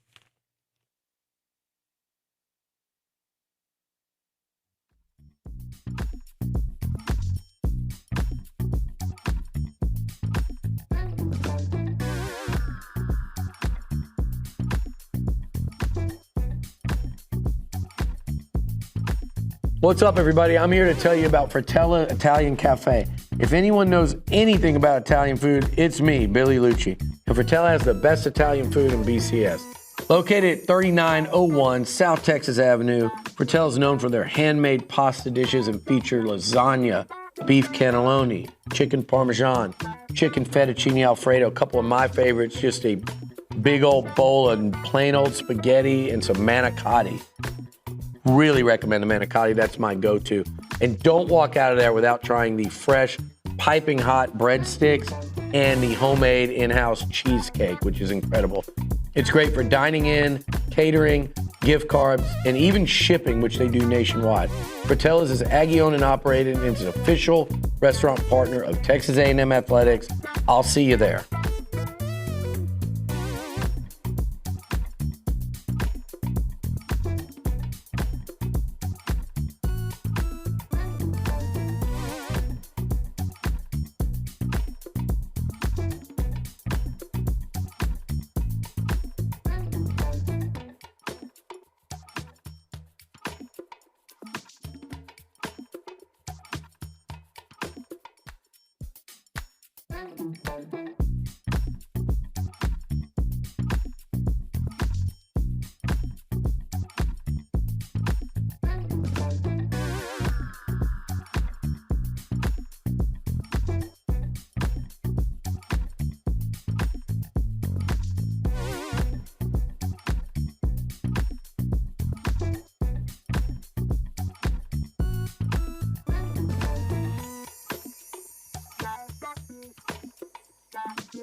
And we're back. Let's play the game of what did we learn? Nick, did you learn anything in that prior segment? I thought it was neat to have them all on together. Yeah, I thought it was great. But football-wise, not I know, not technology. I know what you're asking me. Not technology. I thought I found it the 9-3 high and low for Texas, the ceiling and floor. I think they could be 8-4 low, and maybe like just because of their schedule. I don't think they're going to be. Let me go ahead and tell everybody, if the Texas fans that want to hate me and write about me on their boards, hey man, I'm supposed to like my team. You're supposed to hate my team. That's just how it works. But I'm not predicting this. But we're talking about highs and lows. Like if I were to say the ceiling and the floor for Texas, I would say 8-4 would be my floor for them. And the only reason I'd say that is losing on the road. Okay, Ohio State. I don't think they're going to lose to Ohio State. Let me say it out loud. I don't think so. Very losable game. Going on the road at Tennessee early on in the season. They lost at Florida last year. They're a better team this year. I think Tennessee is better than they were last year. And Texas is a better team, obviously. That's a losable game on the road. Yeah. don't think they will. The Red River Rivalry Shootout, whatever they call it this week. Yeah. That's a losable game. I don't think they're losing those 3 games in the first half of the season. But I'm just saying, if you lose 2 of those games in the first 6, could you lose on the road at LSU and at A&M? Yeah, of course it's possible. Not predicting it. I'm just saying, like if you look at A&M, would you say a ceiling floor, I guess a ceiling would be 12-0, right? Like for everybody. Floor, is there a world where A&M can go 7-5 with that schedule? Absolutely. I'm not predicting it. Agree? I agree. I mean, we also have that's a crazy schedule looking at it. So I definitely think, just with the strength of schedule, that's definitely a possibility. Obviously, hoping that doesn't happen and hoping, for a 12-0 season. But I mean, it's the SEC. Going on the road in the SEC in general, you never know what's going to happen. You don't know. So, Nick, do you kind of agree with the, and I'm not saying they were wrong in their premise. I'm just saying, I could see Texas going 12-0, absolutely. I don't want them to, please, ever. But I could see it. I could also see them losing another game or 2 that people aren't talking about. Yeah, absolutely. I mean, for me, the game or 2 that people aren't talking about is probably, it's hard to say a game, they're going to drop a game at home, but what's Ole Miss going to look like at the halfway point at LSU? Definitely a tough one. We're all hoping they drop one at Texas A&M, right, on November 27th. But I would circle maybe that Ole Miss game, and like you said, Florida, those 2 back-to-back, maybe one in there after the Red River Rivalry Shootout, whatever they call it. Maybe they drop one after that. Yeah. And then his point on Tennessee, I don't know. South Carolina, I kind of buy what they're saying about South Carolina. If you all recall, Nick, you will remember this. I was not high on South Carolina entering last season. I was low on Lenore Sellers, not because of Lenore Sellers. If you guys, I think I did it on, what was it, SEC Mike show that I went on, and people hated me because I said I thought they were going to take a huge step back and he was going to have a down year. It wasn't because of him. It was because the pieces around him. I do believe that they have, hiring Kendall Briles as their offensive coordinator, getting the new offensive line coach and adding some pieces there. I think they're going to be better. And I think the way they describe the high and low for South Carolina is, I could see them being a 6-win team. I could see them being a 9-win team. They worry me a little bit like they did in 24. Although I thought A&M was going to beat them in 24, they worry me like that considerably. All right, we'll hit a break. When we come back, let's talk to Phil Steele, the legend. He joins us every offseason right around this time. We'll talk about Phil about the college football season and specifically about A&M. Right now, a moment for Caldwell Country Chevrolet, Highway 21 in Caldwell, online at caldwellcountrychevrolet.com. Your trade-in's got value. Take advantage of that at Caldwell Country Chevrolet. They're ready to put that equity to work for you. They have a pre-owned inventory that moves fast, which means they're always looking for quality vehicles to add to the lot. Bring in what you got and let their experienced sales team get you exactly what it's worth. With decades of combined experience, they'll structure a deal to make it worthwhile for you and your family. And remember, not a far drive. We're talking 15 minutes, the edge of Bryan to the beginnings of Caldwell. A short conversation away, but you'll see the difference when you step on the lot. And you do business with the good people at Caldwell Country Chevrolet. Highway 21 in Caldwell, online, caldwellcountrychevrolet.com.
We're back here on TexAgs Live. We are presented by David Gardner's Jewelers. Few people in college football put in more offseason work than our next guest. His annual college football preview is required reading for all college football fans. We go to the Buppy's Catering and Bartending Hotline. Our guest is Phil Steele. Mr. Steele, how are you, sir, as I press go on the phone line? How are you, sir? I am doing great today. How about yourself, David? I'm great. Sorry about the mix-up yesterday, but happy to have you on the show today. Let's start things off with where we can get your preview, sir. Well, I appreciate that. There's only 2 brick-and-mortar stores to go to. You can go to either Barnes & Noble or Books A Million. Those are the only 2 places that carry it, so don't drive around looking for it. 370 pages, and we give you the same amount of coverage on Texas State that we do on Texas and Georgia. 2 full pages. It's like getting 138 media guides rolled into one. So Barnes & Noble, Books A Million are the only 2 brick-and-mortar stores, or you can go to the website, which is philsteele.com. And when you go to philsteele.com and order the hard copy of the magazine, we give you the digital magazine absolutely free, and the digital magazine's updated all the way through September. So Barnes & Noble, Books A Million, or philsteele.com. Phil, I know you've done all your research, and you've stacked up Texas A&M against all the other teams out there. So entering 2026, what is something about this particular Texas A&M team that jumps out? And I do want to add to that, if I remember correctly, you were pretty high on them last year. So where are they this year? Yeah, I had them my number 2 surprise team in the country last year, and a surprise team is a non-top 10 team that I think it has a shot at making the playoff. They entered the season number 19 in the rankings, but did make the playoff, lost, of course, at home on a very windy day. This year, when I look at Texas A&M, I see a team that's got some question marks. They lose some key players on that offensive line. I thought last year's offensive line was one of the best units in the country. This year's is going to be good, but maybe just down a notch from last year. Losing Casey Concepcion hurts you not only at receiver, but also in the return game. However, I like the addition of Isaiah Horton at wide receiver. Richie Anderson coming over at tight end is solid. And, of course, they already have Mario Craver. To me, the biggest thing, let's get consistency out of Marcel Reed. It seemed like some games he started slow, then finished really good. Let's get him being strong the entire season. I think he's got that in him. Defensively, there is talent there. DJ Hicks, probably the top defensive lineman overall, and then the secondary looks really good this year, even losing the top cover corner like they do. So I think when you take a look at A&M this year, the schedule is a little bit tougher.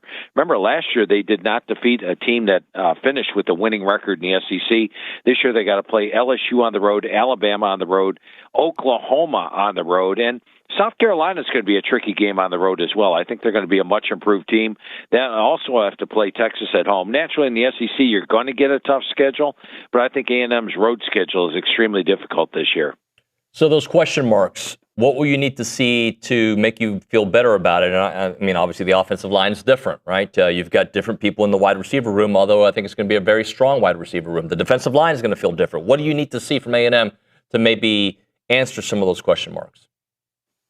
Yeah, I think the offensive line coming together is going to be the key. I think it's going to take a little bit of time to get together. Well, once they do, Coach Elko feels they could be an upper echelon offensive line, and he's been pretty legit. Every time I talk to Coach Elko about the offensive line, I think the first year he called them middle of the pack in the SEC. Last year he called them at the top of the SEC. This year he said that they've got the chance to get there. They're just not quite there yet. And then, of course, the consistency out of Marcel Reed, and then winning on the road. I think that LSU game in Baton Rouge is going to be huge. If A&M can bag that one early, then you're looking at a possibility of being 7-0 when they travel to face Alabama. Because I have them favored in all the other games. So winning in Death Valley gets you to 7-0. If you're 7-0 heading into Alabama, then I think A&M's a legitimate SEC contender like they've been the last 2 years. The last 2 years, all they had to do was knock off Texas in that season final, and they would have been in the SEC title game.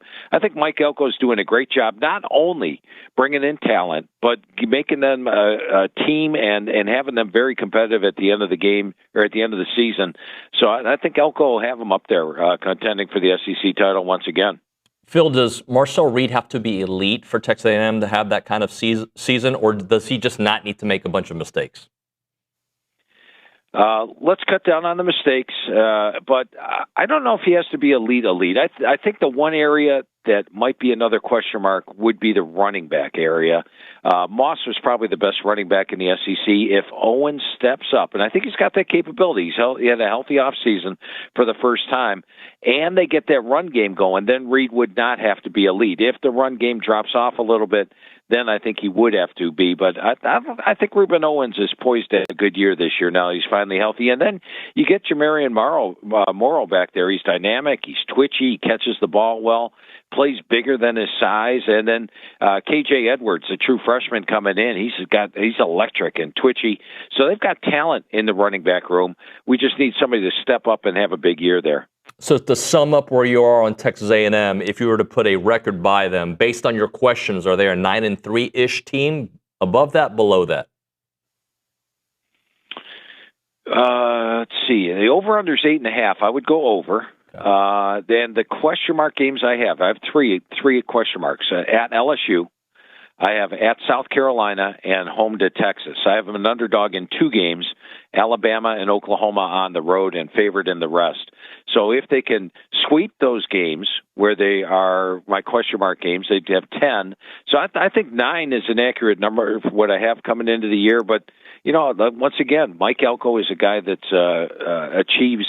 When he was at Duke, both times, he had a better record than what I thought he would. At A&M, he's doing extremely well. So I think they've got that possibility this year. That LSU game, to me, is huge this season. All right, Phil, let's look at the rest of the conference. Which SEC team in your research did you maybe end up liking a little bit more than expected? Is it the team you mentioned earlier in South Carolina? Yeah, I think South Carolina might be that team. Let's talk about South Carolina. And, they were a team that was considered a national title contender heading into last year. I actually had them picked 10th in the SEC. I didn't think they were going to do well because of the fact they lost their massive defensive line, which was the strength of the team. This year, when I was talking to Coach Beamer, he feels this defensive line could be back up to the level of 2 years ago's defensive line. They're led by Dylan Stewart at the defensive end spot. They've got Gabriel Brownlow Dindy inside, and they look solid. Sellers makes them if he can play like he did at the end of 2024, like the Clemson game, all season long, they're in great shape. Nick Harbor's been getting better and better and better as a receiver, not just a speed guy.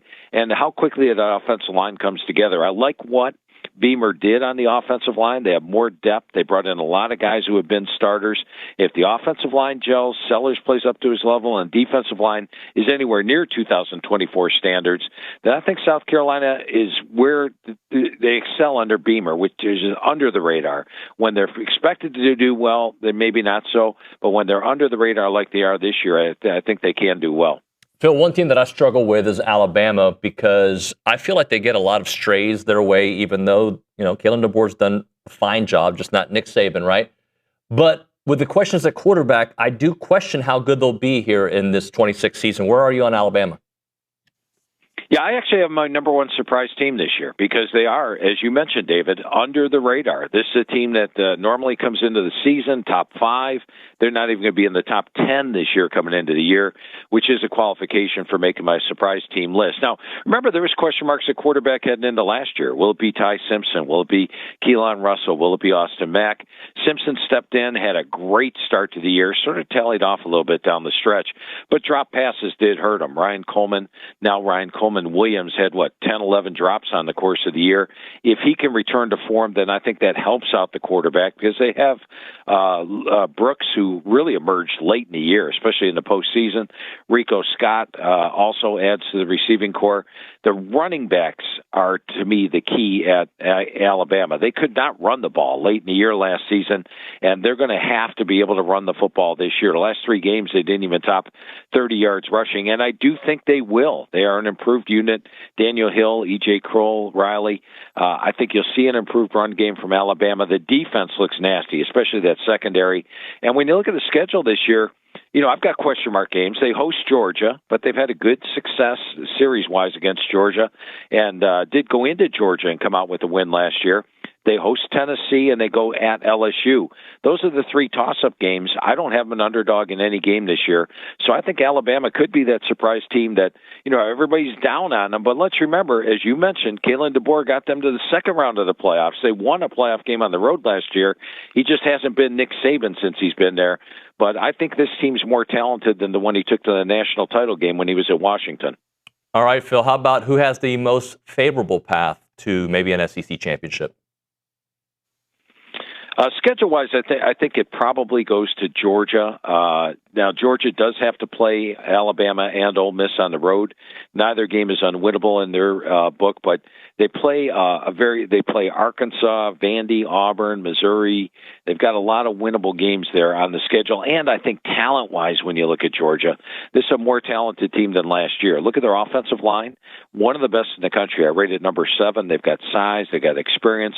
Last year, a question mark was at quarterback. Gunnar Stockton stepped in. I loved what Gunnar Stockton did, not only on 4th down, but in the fourth quarter of games. This guy's a pressure QB, gave him that run game mobility as well. I like their running back core with Frazier, Bowens, and Phillips. And defensively, this is one of the top defenses in the country. And they are a homegrown team. And I did an article in the magazine this year, and if you look at the Big Ten page, about homegrown teams from last year. They use the transfer portal, but they don't rely on the transfer portal. A lot of these guys recruited as freshmen, know the system. The coordinators have been the same. Head coach has been the same.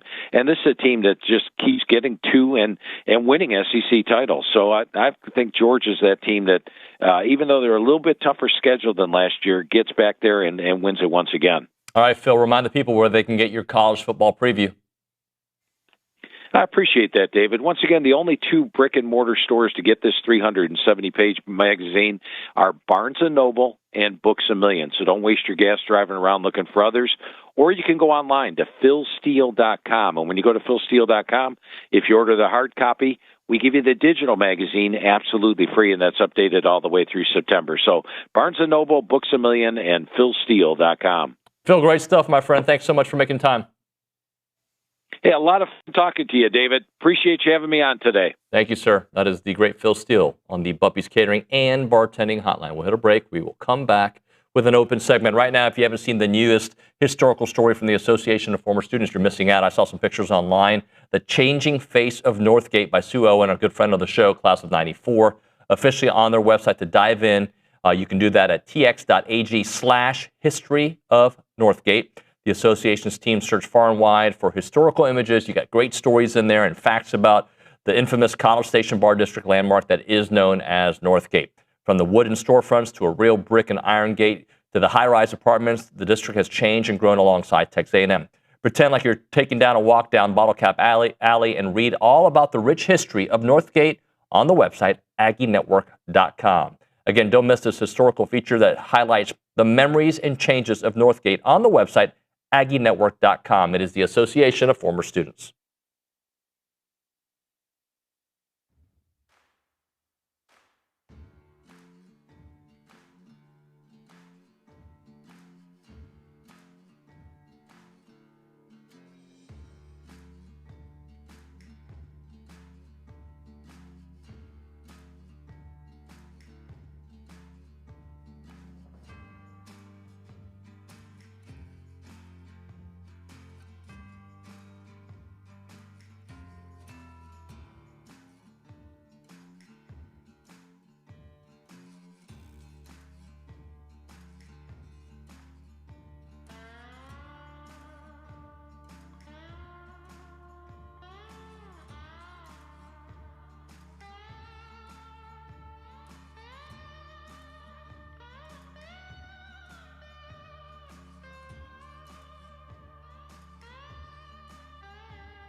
So what do we know? We know that every opinion has an opposite opinion. All right, so some people are like Olin earlier in the show. You got to tell me why I believe in Alabama. Like what, how, okay. You got Phil Steele, very high on Alabama. Okay. You've got South Carolina, who I think I've kind of come around to thinking they're going to be pretty darn good this year, right? What does that mean? Pretty darn good to beat you. I don't think they're a playoff team. A&M. Was it me, or did it feel like Phil wasn't as high on A&M when he was talking about them until he gave their record? Yeah, I agree. Did you get that feel, Nick? Like when he was talking about A&M, like I got some questions, their schedule. And I go, where do you have them? Well, they're above 8.5 wins. And I'm not saying that as a shot at Phil. I'm just saying he said they were favored in weren't favored in only 2 games. So if that holds, they're 10-2. Right. So and the reason I'm bringing this up is, has the national perception, at least from Phil Steele's point of view, been raised to where almost like a 9-3 feels like a down year? Yeah. You know what I'm saying? I think so. I think it has. And maybe I heard it wrong. And I'd love to hear what the viewers and listeners think about that. But when I'm hearing Phil talk about him, and he's poking these holes, and those are all holes that we've poked on this show before, not anything foreign to what we've done. And we hear him say, yeah, but no, I'll take the over on 8.5. Like, it just feels to me the way it came across was that, hey, I got questions about this really good team that's probably going to win at least 9 games. That's how it came across to me. I agree fully. And I don't know how I feel about that. I know. I don't know either. I mean, that's, again, the joy of the SEC, I think, like he was saying, like, look at Texas A&M, that's a great football team. Look at Texas, that's a great football team. But, yeah, I agree. It's an interesting take, and the way it comes off is definitely, it just changes over the years. Yeah. And by the way, they're all opinions. Yeah. Most people are wrong anyway. Who had Indiana to win the national championship last year? Nobody, unless you're an Indiana fan. Let's be honest. Yeah. All right? Like, I'm sure there was some guy who bet on them in Vegas. But all right, when we come back, we're going to talk SEC football coaches with our TexAgs contributor, Connor O'Gara. That is next on your favorite show at the current moment that you're listening to as we speak, TexAgs Live.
The big question is, am I going to see this guy in a couple of weeks when we go to Tampa? It's TexAgs Live. We are presented by David Gardner's Jewelers, Rollo Insurance Studio.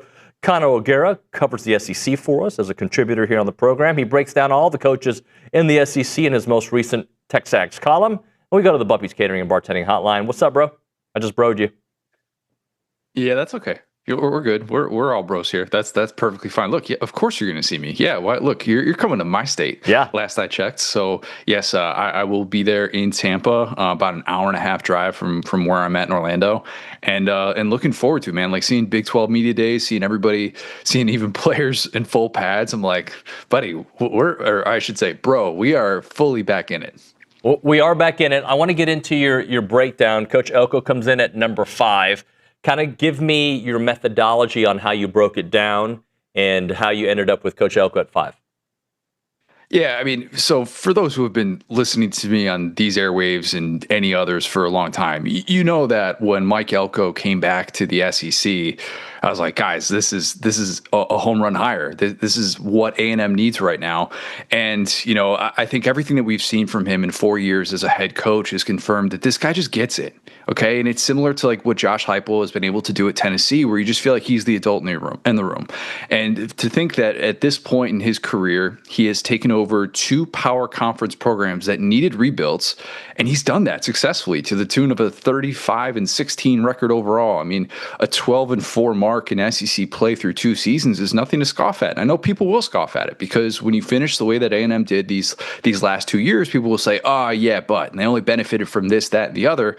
But I could point to so many different metrics that say Mike Elko is a program stabilizer, okay? And I'll use our friend J.D. Piquel's program there because it's important. That's what he brings each and every time he is your head coach. And I think there are very few in the SEC who are doing it better than he is. Yeah, I tend to agree with you. And then I look at that list and I'm like, all right, do I want Elko higher on it? Sure, but until you break through another level, right, you can't get ahead of those guys. And you got to win some head-to-heads as well. Yeah, you do. The head-to-head with Sark is, you know, that's going to stand in his way. I think even a diehard A&M fan would tell you that, all right? And you'd say, like, all right, what was Steve Sarkisian won? Well, he's at least gotten to a playoff semifinal, and that's significant in this day and age. Hey, he's gotten to 2, actually, now that I think about it, if you're keeping track at home. And, like, that still matters. And I think for Elko, it's showing that you can build over the course of the long term. And, you know, say what you want about Lane Kiffin as a guy that's left here and left there, but 6 seasons at Ole Miss and becoming the best program, the best coach in program history is a big deal. Okay, it is. And I realize that leaving a playoff-bound team does not then retroactively give him credit for those playoff wins that one Pete Golding earned. But still, I mean, the job that Lane Kiffin did, to me, it has him ahead of someone like Elko. I think Kalen DeBoer, if you want to look at the record against top 25 opponents, like, guy beats top 10 teams like no other and beats elite coaches. And yes, he has the occasional but I think you take the good with the bad with a guy that's averaged, 11 wins in his 4 seasons as a power conference head coach. That's why I'd have someone like Kalen DeBoer ahead of Mike Elko. But I think being a top 5 coach in the SEC at any point in the history of this conference is a really big deal. Okay. Let's also look at what Coach Elko's done in his 4 years as a head coach, and more specifically, his 2 years at A&M. And how that maybe compares to other coaches. I mean, Kirby, incredible, obviously, wherever he's been or he's only been. Kalen DeBoer, you mentioned. It took Sark a few years to get it rolling. It took Lane a little bit longer to get it rolling. So 2 years at A&M does not mean future success, but it feels like the path is even greater than those guys at their first couple stops. Yeah, I'd say it's pretty similar to Lane. In 2020 is difficult because the asterisk of that season. I mean, that was a rebuild as well. Let's not forget, like when Matt Luke was let go at Ole Miss, that locker room was threatening to not play football. And they're like, well, we don't have to play the games. We can just all, up and leave. And Lane Kiffin in year 2, I mean, they were a 10-2 team in the regular season. If Matt Corral doesn't get hurt, kind of down the stretch there, they're I think they would have won that Sugar Bowl against Baylor. That's obviously really hypothetical. But I think Lane and the job that he did did early on made you feel like, okay, he's turned things around and things are a lot more stable. And with Elko, it's pretty similar. Like you look at the types of games that he's a part of, where it's been well documented to have a chance to get into an SEC championship in the regular season finale in each of your first 2 seasons. It's just not something that you typically do, and especially knowing what he took over, knowing that in this day and age you can't assume anything with the guys that you're going to retain. A big deal was made out of the guys who left College Station from the Jimbo Fisher recruiting classes, but he's also done a really good job at portal evaluation. That's been a huge part of his success these first 2 years. And when you can succeed in that area, especially in the defensive area that he is an expert at, then you're going to have a much higher floor. And I think that really speaks to the success that he's been able to have within conference play through these first 2 seasons. Connor, the reason I brought up Lane is it was actually more before Florida Atlantic, because I think that's where he kind of got right. His first few years, Tennessee, obviously USC, and I just look at what Elko's done in his first part. But again, we're in a different era of college football. Let's go to Kirby for a moment. If Kirby's your number 1 in the SEC, where is he in all the coaches in college football? Do you have him at 2? Do you have him potentially at 1? If you had to think about it, you have him in the top 3? I'd still have him 1. Yeah. And look, maybe this is going to come off a little bit anti-homer. Maybe I'm looking out for that a little bit too much here, because I know there are a lot of people that would tell you Curt Cignetti is the number 1 coach in college football. I think the thing that gets so under-discussed in college football, and A&M has lived this, they understand this very, very much. The hardest thing to do in this very unique sport with an 8-month offseason is take high preseason expectations and live up to them. It is something that does not get discussed, and the great coaches can do it. And what has Kirby Smart done each of the last 8 seasons? Preseason top 10, finish in the top 10. You know what Curt Cignetti's never had to do? Preseason top 10, finish in the top 10. You know what Lane Kiffin has not been able to do? Preseason top 10, finish in the top 10. Great coaches can do that year after year. It's why Ryan Day is one of the best coaches in college football. And yes, he obviously has a great situation in Ohio State. But when you take those offseason expectations and you live up to them with 18 to 22, 23, 24-year-old kids, that to me is the mark of a really, really good coach. And Kirby Smart has done that better than anybody that is currently active. All right. And I think that that's the thing that we're still waiting to see what it looks like with Curt Cignetti. Marcus Freeman's been able to do that a couple of times. We've seen Dabo Swinney when he was at his heyday, in the 2010s at Clemson. He was able to do that consistently. I think Dan Lanning is doing a really good job at that. But there are other coaches in the sport that it's still a big question mark with them, and it keeps them from being in that tier 1. Now, Curt Cignetti is still a tier 1 coach for the job that he did at Indiana. I'd be the first person to tell you that's an otherworldly feat, but I would still give Kirby Smart the very slight nod ahead of him, and I think this year will determine how I feel about that battle for 1 and 2. All right, I want to stay with that topic right there about this year. So I'm going to give you 3 guys. I'm going to give you Sark, Kiffin, and Elko, and what this year, good year, bad year, does for them. Because I look at this as year 3 for Elko. Like, if he backs up what he did last year, now we're thinking, all right, this is a new territory for A&M. Sark, if he has another year where they go 9-3, what the whispers look like. But if he does finally break through and win the SEC, go 11-1, whatever it may be, what that does. And then Lane Kiffin, obviously, after leaving Ole Miss, I think this year could go a long way in determining his high and low. Yeah, Lane Kiffin has never coached in a conference championship game as a head coach, and he's never coached in a college football playoff game as a head coach. If he had stayed at Ole Miss, he wouldn't have been able to do that.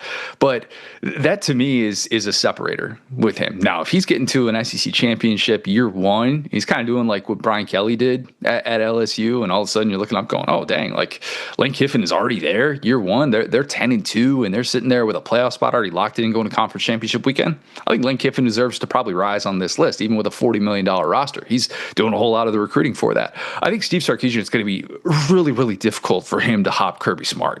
Besides just the whole 2 rings compared to 0. I mean, Kirby Smart has dominated Sark since Texas is coming into the SEC. I mean, 3-0 against him, and the closest game was a game in which Georgia loses Carson Beck at the end of the first half, and they still come back and win that game in the SEC championship. So I think it's going to be difficult for Sark to really rise. I think him getting to 2 is about as high as he can go. Even if he were to win a national championship this year, I would still put him behind Kirby. But But yeah, I mean, there is. It feels like there's definitely a difference. I think in those like top 3 compared to maybe everybody else. And people are I'm probably gonna get the most heat for putting DeBoer at 2. Like that's kind of under discussed. Like what he's done in these big time games, and you just look at the way that he's dominated the likes of Kirby Smart and Dan Lanning, and you're reminded this guy knows what he's doing. Okay, Steve Sarkisian, by the way, as well. He's 2-0 against him in some pretty important games. So yeah, I just think that there is right now probably a separator with what it looks like kind of after those top 3, and then it gets a little bit more interesting. I think it's interesting Josh Heupel at 6, because had you done this maybe a year ago, it would have been different. Although, kind of the theme today when we've talked about Tennessee, I don't know what to expect for them this year. So I don't know what to expect from Heupel in this ranking right now. Yeah, Nuno, it's all over the place. And, like the guy that you're most excited about on that defense, Chaz Coleman, we find out that the Penn State transfer is not even going to be playing football this year in Tennessee uniform. So, this is going to be a really intriguing year on Rocky Top, because Josh Heupel has done things to stabilize that program, and they've been relatively drama-free in the 2020s, which is not what you expected after the decade of dysfunction. Shout out Mark Nagy, the book that he wrote on Tennessee in the 2010s. But I think that Josh Heupel has always been able to find a way at quarterback. Look at all the turnover that they had on the offensive side of the ball last year, including the Nico drama that unfolded late spring. And then you still looked up at the midway point of last season, I think the number 1 offense in college football. Now, it didn't finish that way, and it was a hollow 8-win season when they did beat a single FBS team that finished with a winning record. But it's still, like, that's the floor that we're talking about here. And the floor used to be so much lower at Tennessee in the last, 15 years post Fulmer. And so I just kind of expect them to be able to figure certain things out. But even with a very inexperienced quarterback room, you still are fair to ask those questions of like, man, what is their floor? Is their floor 6-6? Is their ceiling 9-3? Even with this new Jim Knowles defense that usually takes some time, though he does have some nice Penn State non-Chaz Coleman additions in the portal coming over that should help year 1. Like, I'm all over the place with Tennessee, and I think a lot of people are. Talking to Connor O'Gara here on TexAgs Live. All right, Connor, Clark Lee. I don't know if you did this exercise at your previous stop a year ago, but where was Clark Lee maybe in your head a year ago? Where is he now, and where could he be next year? He was not at 7. I'll tell you that. He was not at 7. Look, I give so much respect to what he did. A 10-win season at Vandy. Man, just go and tell anyone 2 years ago that would be the case. Go and tell someone 2 years ago that Indiana would go 16-0 and Vandy would win 10 games. They'd say, what? Did they just change the rules of football? Is it American football we're talking about here? There is just so much to be said for the job that he did. And a big part of coaching in general is finding your weaknesses and actually being able to address them. It's like what Eli Drinkwitz did post year 3, where he says, I can't be the offensive play caller anymore and still do this job as a head coach at a high level. I need an offensive play caller. It brings in Kirby Moore. Boom, Mizzou has their best 3-year stretch since like the Chase Daniel era. What did Clark Lee do? He had this New Mexico State migration where he brings in the Diego Pavias, the Eli Stowers of the world, but also a certain guy named Tim Beck who's been running that offense, is still running that offense, and is pretty darn good at what he does.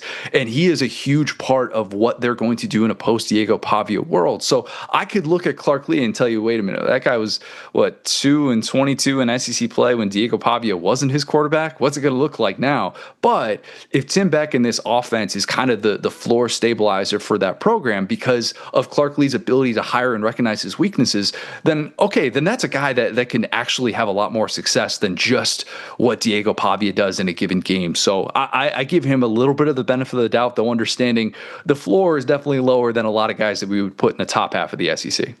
Connor, this next guy on your list, I think 8 feels, without looking at the rankings for Eli, like, God, that's a little low for Eli. And then I'm like, well, look at everybody ahead of him. Yeah, of course he's 8.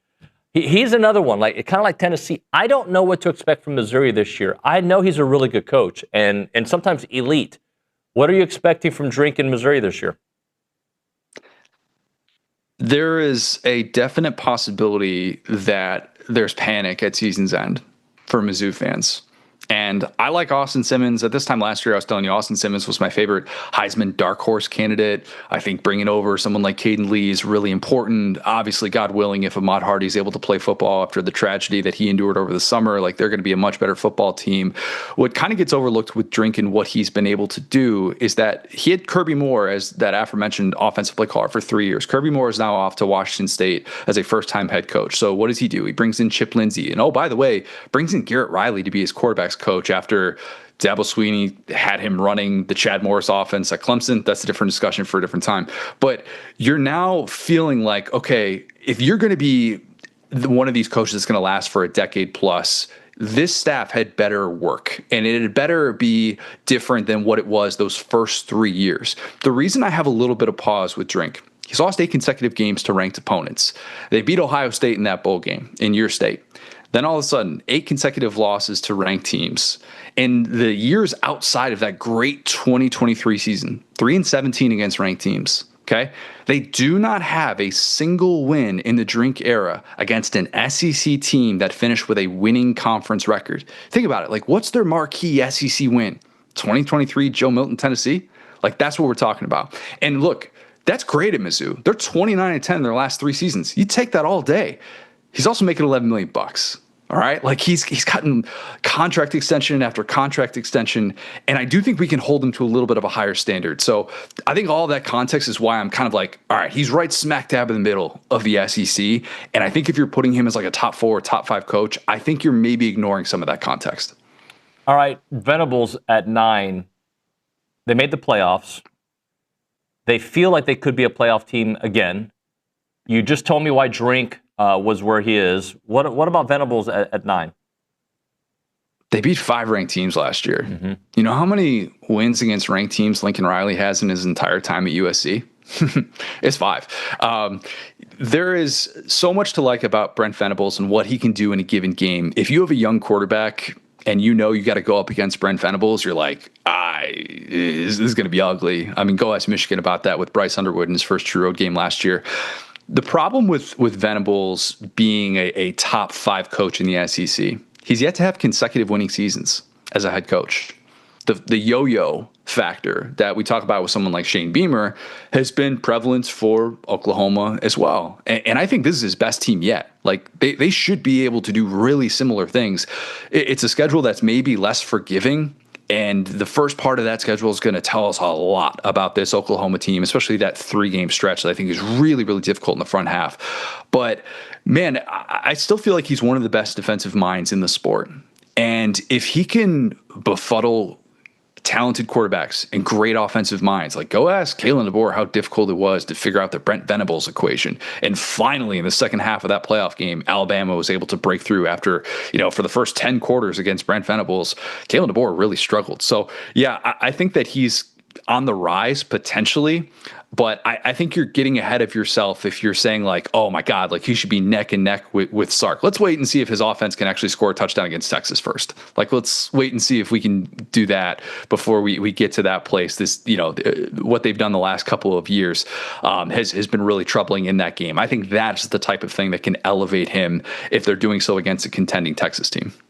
Connor O'Gara with us here on TexAgs Live. All right, Connor, Shane Beamer, a coach that this year, to me, is the year. A couple years ago, they seemed like they were on the rise. Last year, they did not fix that offensive line. Lenore Sellers was running for his life. They think they fixed that. What is this year for Shane Beamer?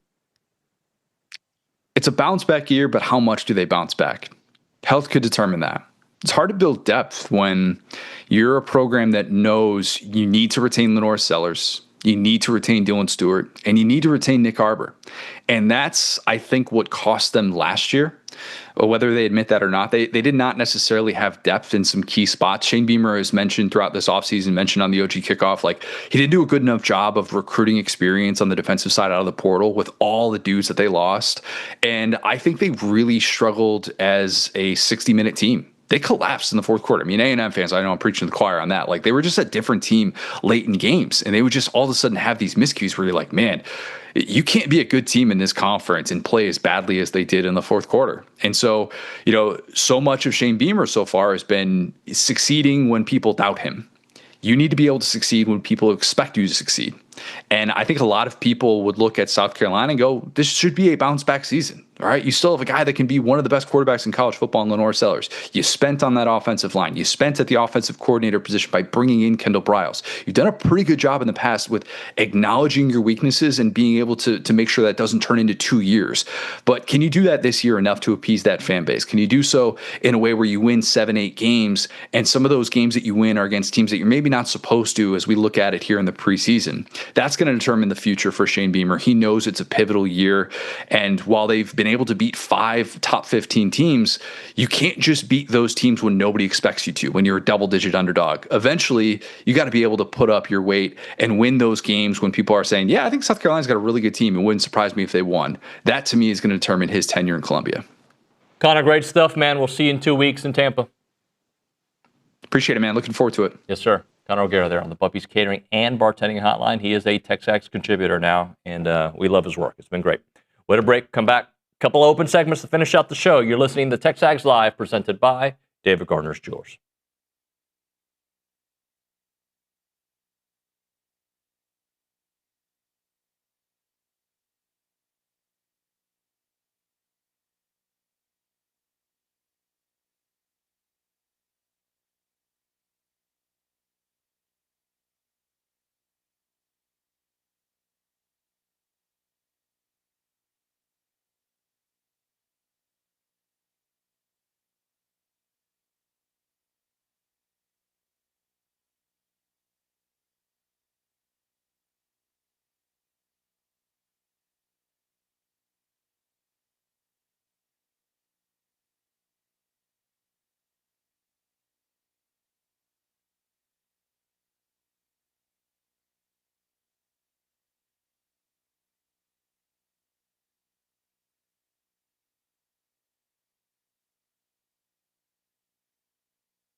what I would do for a good song on TexAgs Live. We are presented by David.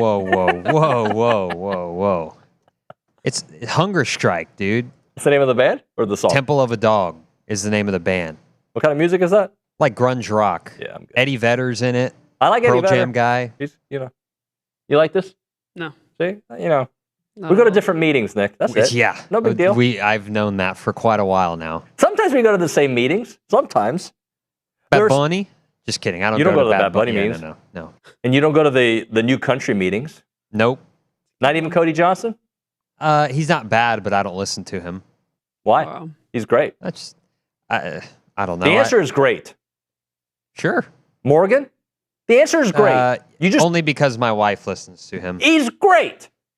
This young country, I can't like it because he's on the radio and people on. I never said that. No, but that's what people say. Oh, he's on there. He's like Taylor Swift, but just country. Bro's great. He makes jams. Sorry.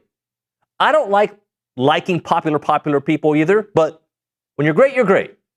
What'd you do if Bad Bunny and Morgan Wallen released a song together? I think it would be atrocious. I was gonna say.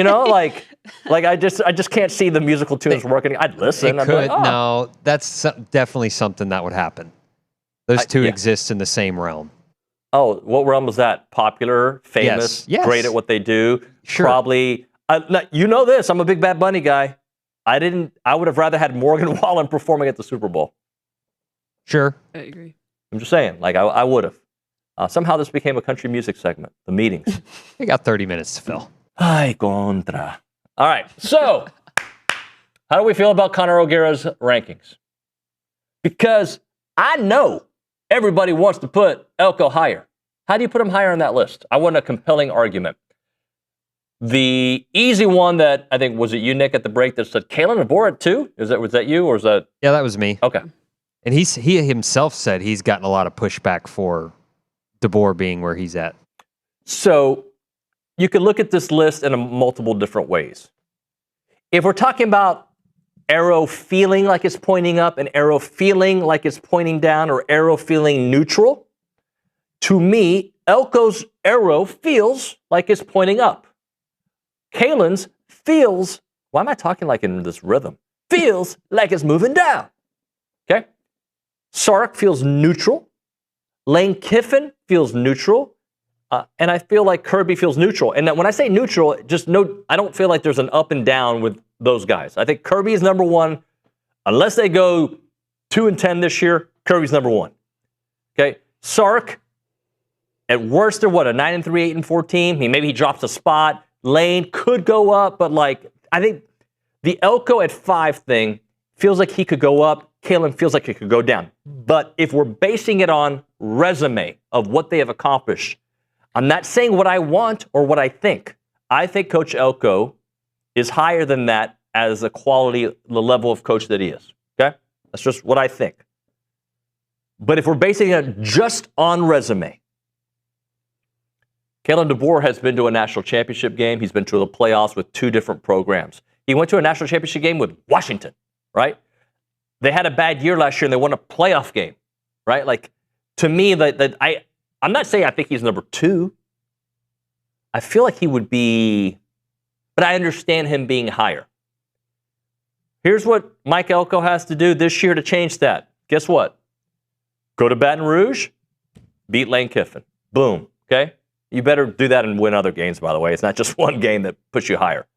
Beat your rival in Texas. You're 0-2 against Stark, beat him.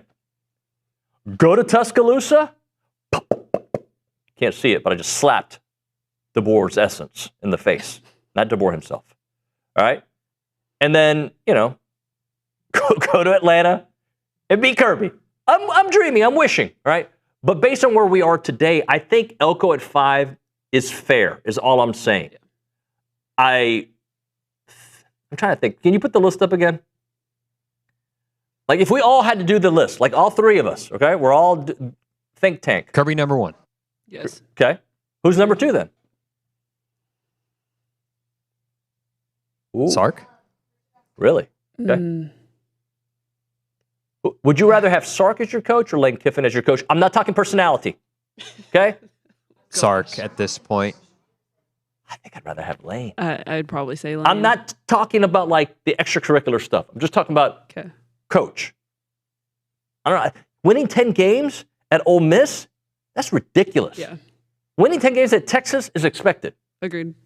For sure. I don't know. I just feel like what Sark has built at Texas feels a little bit of a higher quality, I guess, than what Lane built in his time at Ole Miss, and that has to do with resources and whatnot, I'm sure. But yeah, that's my take on that. Where would you all put Elko on this top 5 list? By the way, being top 5 is great when you look at the resumes that he's up against. If we're talking just solely resume, well, then resume, I think he's in the right spot. But if we're talking trajectory, then I think he's at 4. He's ahead of who? Kalen? I would, bump out Kalen and move everyone else up. So Steve Sarkisian would be 2, Lane 3, Elko 4. Yeah. Now let's play the game, the fast forward game. Okay? I'm just going to give you some records. Elko goes 10-2. Sark goes 10-2, but a loss to Texas A&M. Elko plays 3 guys in front of him this year, by the way. So if he beats all 3, and they're a 10-2 team, he moves up. Yeah, put him at 3. Again, this is just a ranking. It doesn't mean anything. You know what means something? Winning games. Agreed. I think the 2 through 5, all 4 of them, it just depends on the season and on what they continue to prove. Like Kalen DeBoer, obviously we were talking about, like he won brought Washington to a national championship, but also like this coming season, I think in the past few years, like he's made games more difficult than they need to be. Like we were talking about earlier, it's not who you're playing, it's that you're playing. And I think that in the past few years, he's kind of struggled in different games that he shouldn't have with Alabama. So I think it kind of just depends going forward, like what each coach can prove with the team this season. And like you said, if they go 10-2, then like you could shift all 4 of those coaches around. By the way, do I do this? James Ellis on the YouTube page. Oh, gosh. Does David... I like when David debates himself. Do I debate myself on the show often? Nick, you would know. You kind of have to. I debate myself? Sometimes. It is, but it isn't. Yeah. Is that a debate? Yeah, a Nunoism. Yeah, it is a Nunoism. All right, well, I don't think it is. See, I'm doing it right now. Anyway, look, all I care about, and I know that it's the bottom line. The bottom line is winning a bunch of games and beating the people in front of you. And I think something that Jake Crain said earlier, I think is very important. What do you do in the games that you're expected to win? Yeah. Now, according to Phil Steele, they're favored in 10 of the 12 games. And I believe the ones that they were not favored was Alabama, and was it LSU? Was that the 2? I feel like those were the 2. Texas? Who was it? I think he said... I don't think he said Texas. No, he didn't say Texas. I think Texas, he had them favored in. Oh, I thought he said Oklahoma, actually. Maybe, yes, Oklahoma. There you go. Okay, so those are the 2 games that they're not favored in. So what do you do in the games that you're not favored in? Yeah. Well, or that you are favored in, excuse me. Yeah. Texas, I'm going to move that one aside, all right? That's different. So now we're talking about 9 games. What do they do, against Arizona State? What do they do against Arkansas? What do they do against Tennessee? What do they do against Missouri? That will determine the kind of year that they have. Because if they take care of business against the teams that they're supposed to beat, you're looking at a 9-3 team at worst. Yeah. Correct? Incorrect? Yeah, I agree. Agreed. Yeah. He also said there was like 3-ish games that were, a battle. Like he didn't South say Carolina is like... Yeah, for sure. South Carolina, I think he said LSU and Tennessee. Texas or Tennessee, is that who it was? Yeah. Yeah, so like those 3 where it's a coin flip. Those are the ones that I definitely think matter a lot too, because that's going to flip the switch on, kind of which way the season goes. Obviously, you have the 2 that were not favored, but the 3 that it's kind of head to head, you definitely have to come out with a win from those. All right. In the next segment, first off, you guys can respond to this. I mean, I think you guys forgot how to type. I mean, right now, the only thing people are typing are like funnyisms. Like, be involved, all right? We need to fill the show with some good... Share your favorite Nunoism. No, don't do that. Share, your thoughts on the ranking, and then here's a question that everybody needs to participate in, all right? Even that guy who's listening right now who listens, I hate that dude. That dude just debates himself all the time. That guy, answer this question. What is one thing that you would change the way people talk about Texas A&M, all right? The one thing that they're talking about from a football perspective, all right? We're not talking about the other stuff. We're talking from a football perspective. What is one thing you would like for the conversation to change from a national perspective? We'll do that on the other side. You're listening to TexAgs Live, presented by David Gardner's Jewelers.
Excuse me, I shouldn't say this with children in the room, but what the hell is this comment? James Ellis, I thought you were my boy. He goes, I love OB more, but I do love Nuno. Why say it at all? Just say I love, this is not the SEC coaches rankings that we just did, right? I'm going to rank my TexAgs personalities. I heard that on the B team. I'm going to put Bronny number 3, OB 1, Billy 2, Nuno 9. You don't have to put a ranking on there, James. Can you imagine if I went up to you I like your teammate way more than I like you, right? Who does that? Yeah. Or if I said to you, I love Coach Morrison, but really, I'm more of a Weaver guy. Nobody says that. Yeah. Just why? It's rude. James, I love you too, dog. You're in, of all the YouTubers, of the 120 that are speaking right now, you are in my top 100. No doubt. No doubt about it. All right. Nick, how did I phrase the question? I've already lost it. What is one national narrative that you would like to change about Texas A&M? What would we like to change? And I think you're talking about football specifically here. Yep. All right. So we're going to do a little roundtable discussion. I'll go last because I don't want to take people's thoughts. I'll have to think on the fly if you take what I'm already thinking of. All right. Miss Stowers, at the Angry Elephant News and Social Center, you go first. I think mine might be a little biased because my brother used to be a quarterback here. Uh-huh.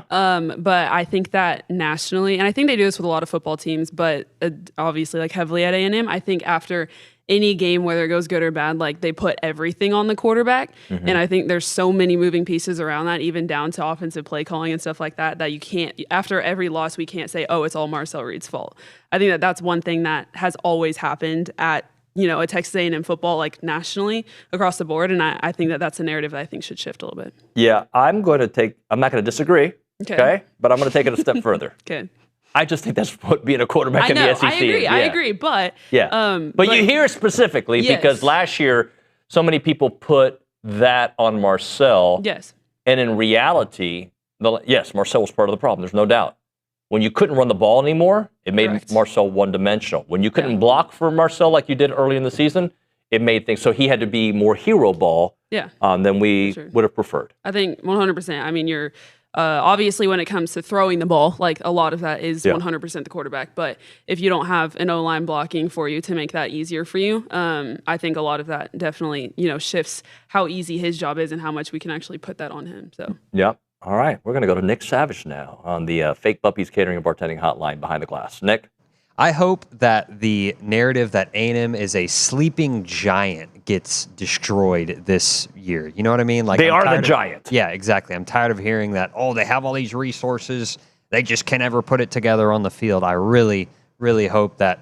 Would another double-digit win season kind of start to silence that, you think? Okay, this is what is expected under Elko moving forward? Yeah. Look, the sleeping giant thing was cool when they were 7-5, right? It wasn't cool because you want to be there, but at 7. But when you're 11-2, you better not be a sleeping giant.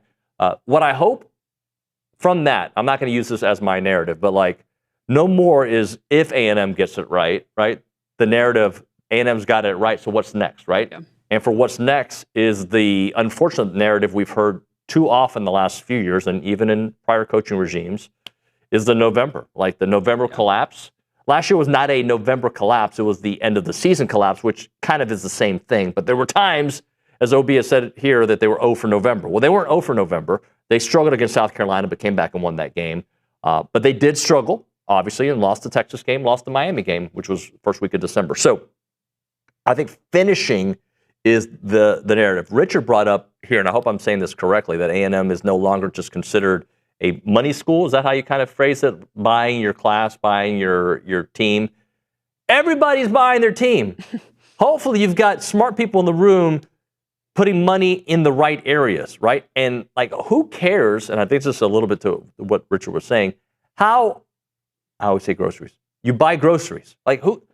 If the product works, why do you care if A&M is spending this on recruiting and this on, I don't care what Texas spends their money on. I don't care what LSU spends their money on. I just want them to lose. Yeah. If it works for them, okay, darn it, we got to do it better than them. But there's so much of an opinion, they're spending all this money on this and they're spending all this money on that. I don't, why is that a thing? It's just college athletics. Indiana spent a lot of money. We don't think of that, but Mark Cuban spent a lot of money on Indiana.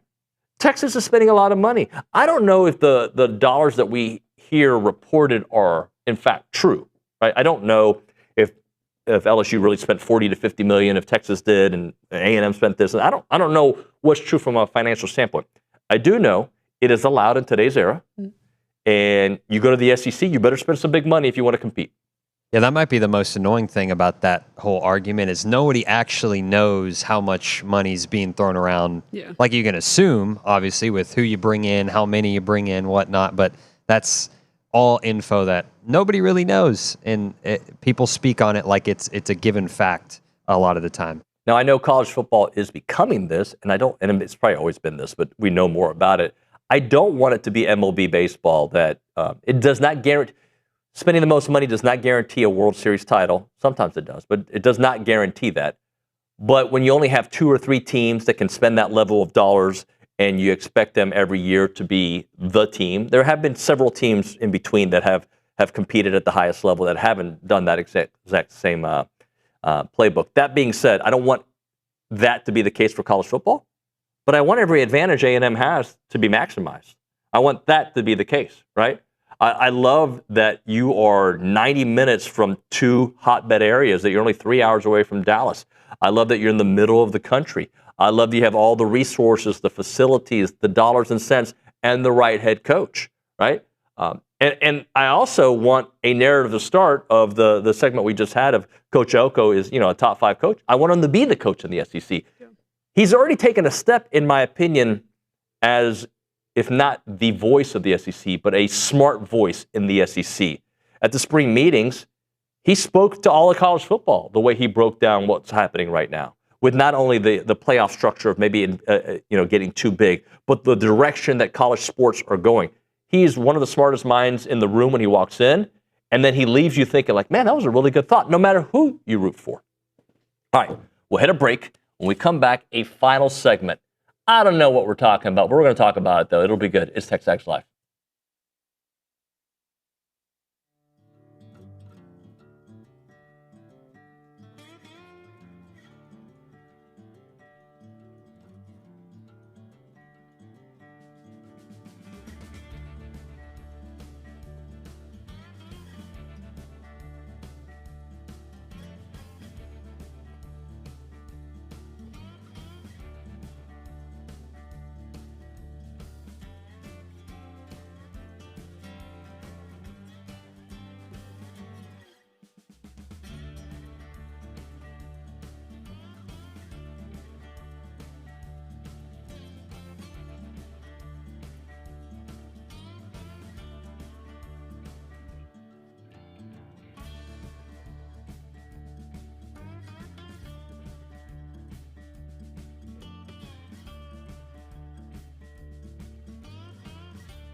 And we're back. We call it TexAgs Live. We got about 6 minutes left here to read some text messages there on the Catalyst Pure Performance Energy text line.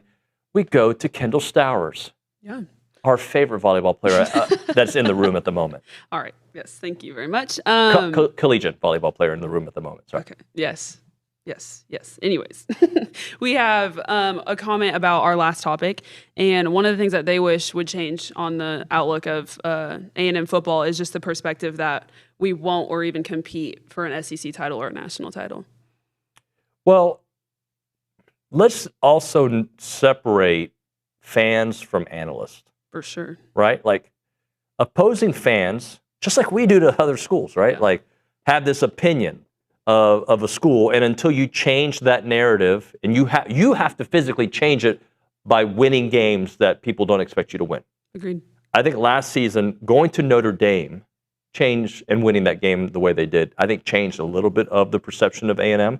I think hiring Coach Elko, I think most fan bases around the world that were familiar with what he did at Duke were probably like, wait, this guy is probably the right dude.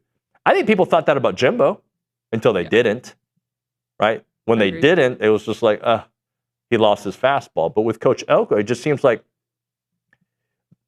the floor is high. And I've asked since I've been here at TexAgs and before, trust me, I want the floor to be 9-3. That's what I want our floor to be. Not 7-5 like we've seen before. I don't like this. You're really good in 2020, then really bad the next, or bad-ish the next couple of years. No, bad should be what Phil Steele described. Like, I don't know about A&M this year. They got a really hard schedule. Whoa, okay, so how many wins? I'll take the over on 8.5. That's what I want the low to be. Yeah, I agree. What else? I agree completely. Also, I mean, just adding on to the November fall and needing to win in that month, especially like we had been talking about earlier, the rivalry against Texas. That's something that would move the needle a lot, and just actually coming out with some wins at the end of the season instead of, climbing this mountain and then kind of falling off at the end. Look, I overvalue rivalry games. I do. Personally, it matters to me more. Okay? I agree. I'm not saying I would prefer that over a national championship. Yeah. Right? Everybody would rather be Ohio State from a couple of years ago, even though they lost to their rival Michigan for the third straight year, I think, at that time, right? So, of course I'd take a national championship over anything. I'll lose to my rival 4 straight years for a national championship, of course. But what we love about college football, why I fell in love with college football, is the rivalries, right? We remember, me growing up, the Thanksgiving games. Remember what it feels like for the wrecking crew to wreck shop against Texas. Like, that has to matter. It has to be a premium. That's why we love this sport. Rivalries in Major League Baseball matter, of course. The Red Sox and Yankees, if you're a baseball fan, that's must-watch TV. They help build the drama of the season, of the weekend, no matter what the records are. You've got to beat your rival. I agree. And that is... But beating your rival, like A&M did when they went 5-7 in 2022 at the end of the season against LSU, that made me feel better, optimistic heading into the next year that you went 7-5 and fired Jimbo anyway. I felt more optimistic, sure, but that doesn't move I'd rather that than lose to them and finish 4-8, obviously. But you want those rivalry games not only to win, but for it to mean something. I think the rivalry games also, like you said, they mean a lot because, once you look at the end of the season and playoffs and stuff, those are really high intensity, high emotional games. And in a rivalry, especially against a Texas, who's a great team, it's also a playoff contender. Please don't say that. Sorry. Well, I mean, it's true with the facts. But against a good team like that, that's a good rivalry to go up against and to come out with a win. It's going to prove a lot when it comes to playoff games and going on forward because those are high emotional games that mean a lot, just like a game against Texas. We got one more text to finish up the show with? Yeah, just closing out on the money. Someone commented and said, until it changes, I don't really care what people think about us being a money school. When it comes to getting actual recruits, I want to be known as the money school. So I completely agree with that. I mean, if you want to be a good football team at this, I mean, in the state that college football is right now, you have to be. You look at Kirby Smart being the number one coach, it's not like he wasn't working with any money over there at Georgia. Right. But you know what he does? He wins. Exactly. Even down years, he wins. 100%. He wins the SEC on a down year. Exactly. That's just what they do. All right, that's going to do it for TexAgs Live here on a Tuesday. Yeah, it took me a second. So tomorrow on the show, let's see what do we got tomorrow on the show. Tomorrow's July 8th. This is what I know we have. We have Leroy Burrell, I think. Semi-confirmed, so I probably shouldn't have said it out loud. Semi-confirmed. We'll have Leroy tomorrow, I believe. E.J. Smith on the program. John Harris on the program. Braden Gall on the program. So that's what we got. Oh, and Jason Howell. Did I say that already? Nope. I didn't think so. So we have the Jason Howell. We love Jason Howell. All right, that's going to do it for the show. Thank you so much to everybody watching, listening, contributing, even all four of you, and even you, James Ellis, who puts OB ahead of me. Thank you so much for watching and listening. We'll see you next time.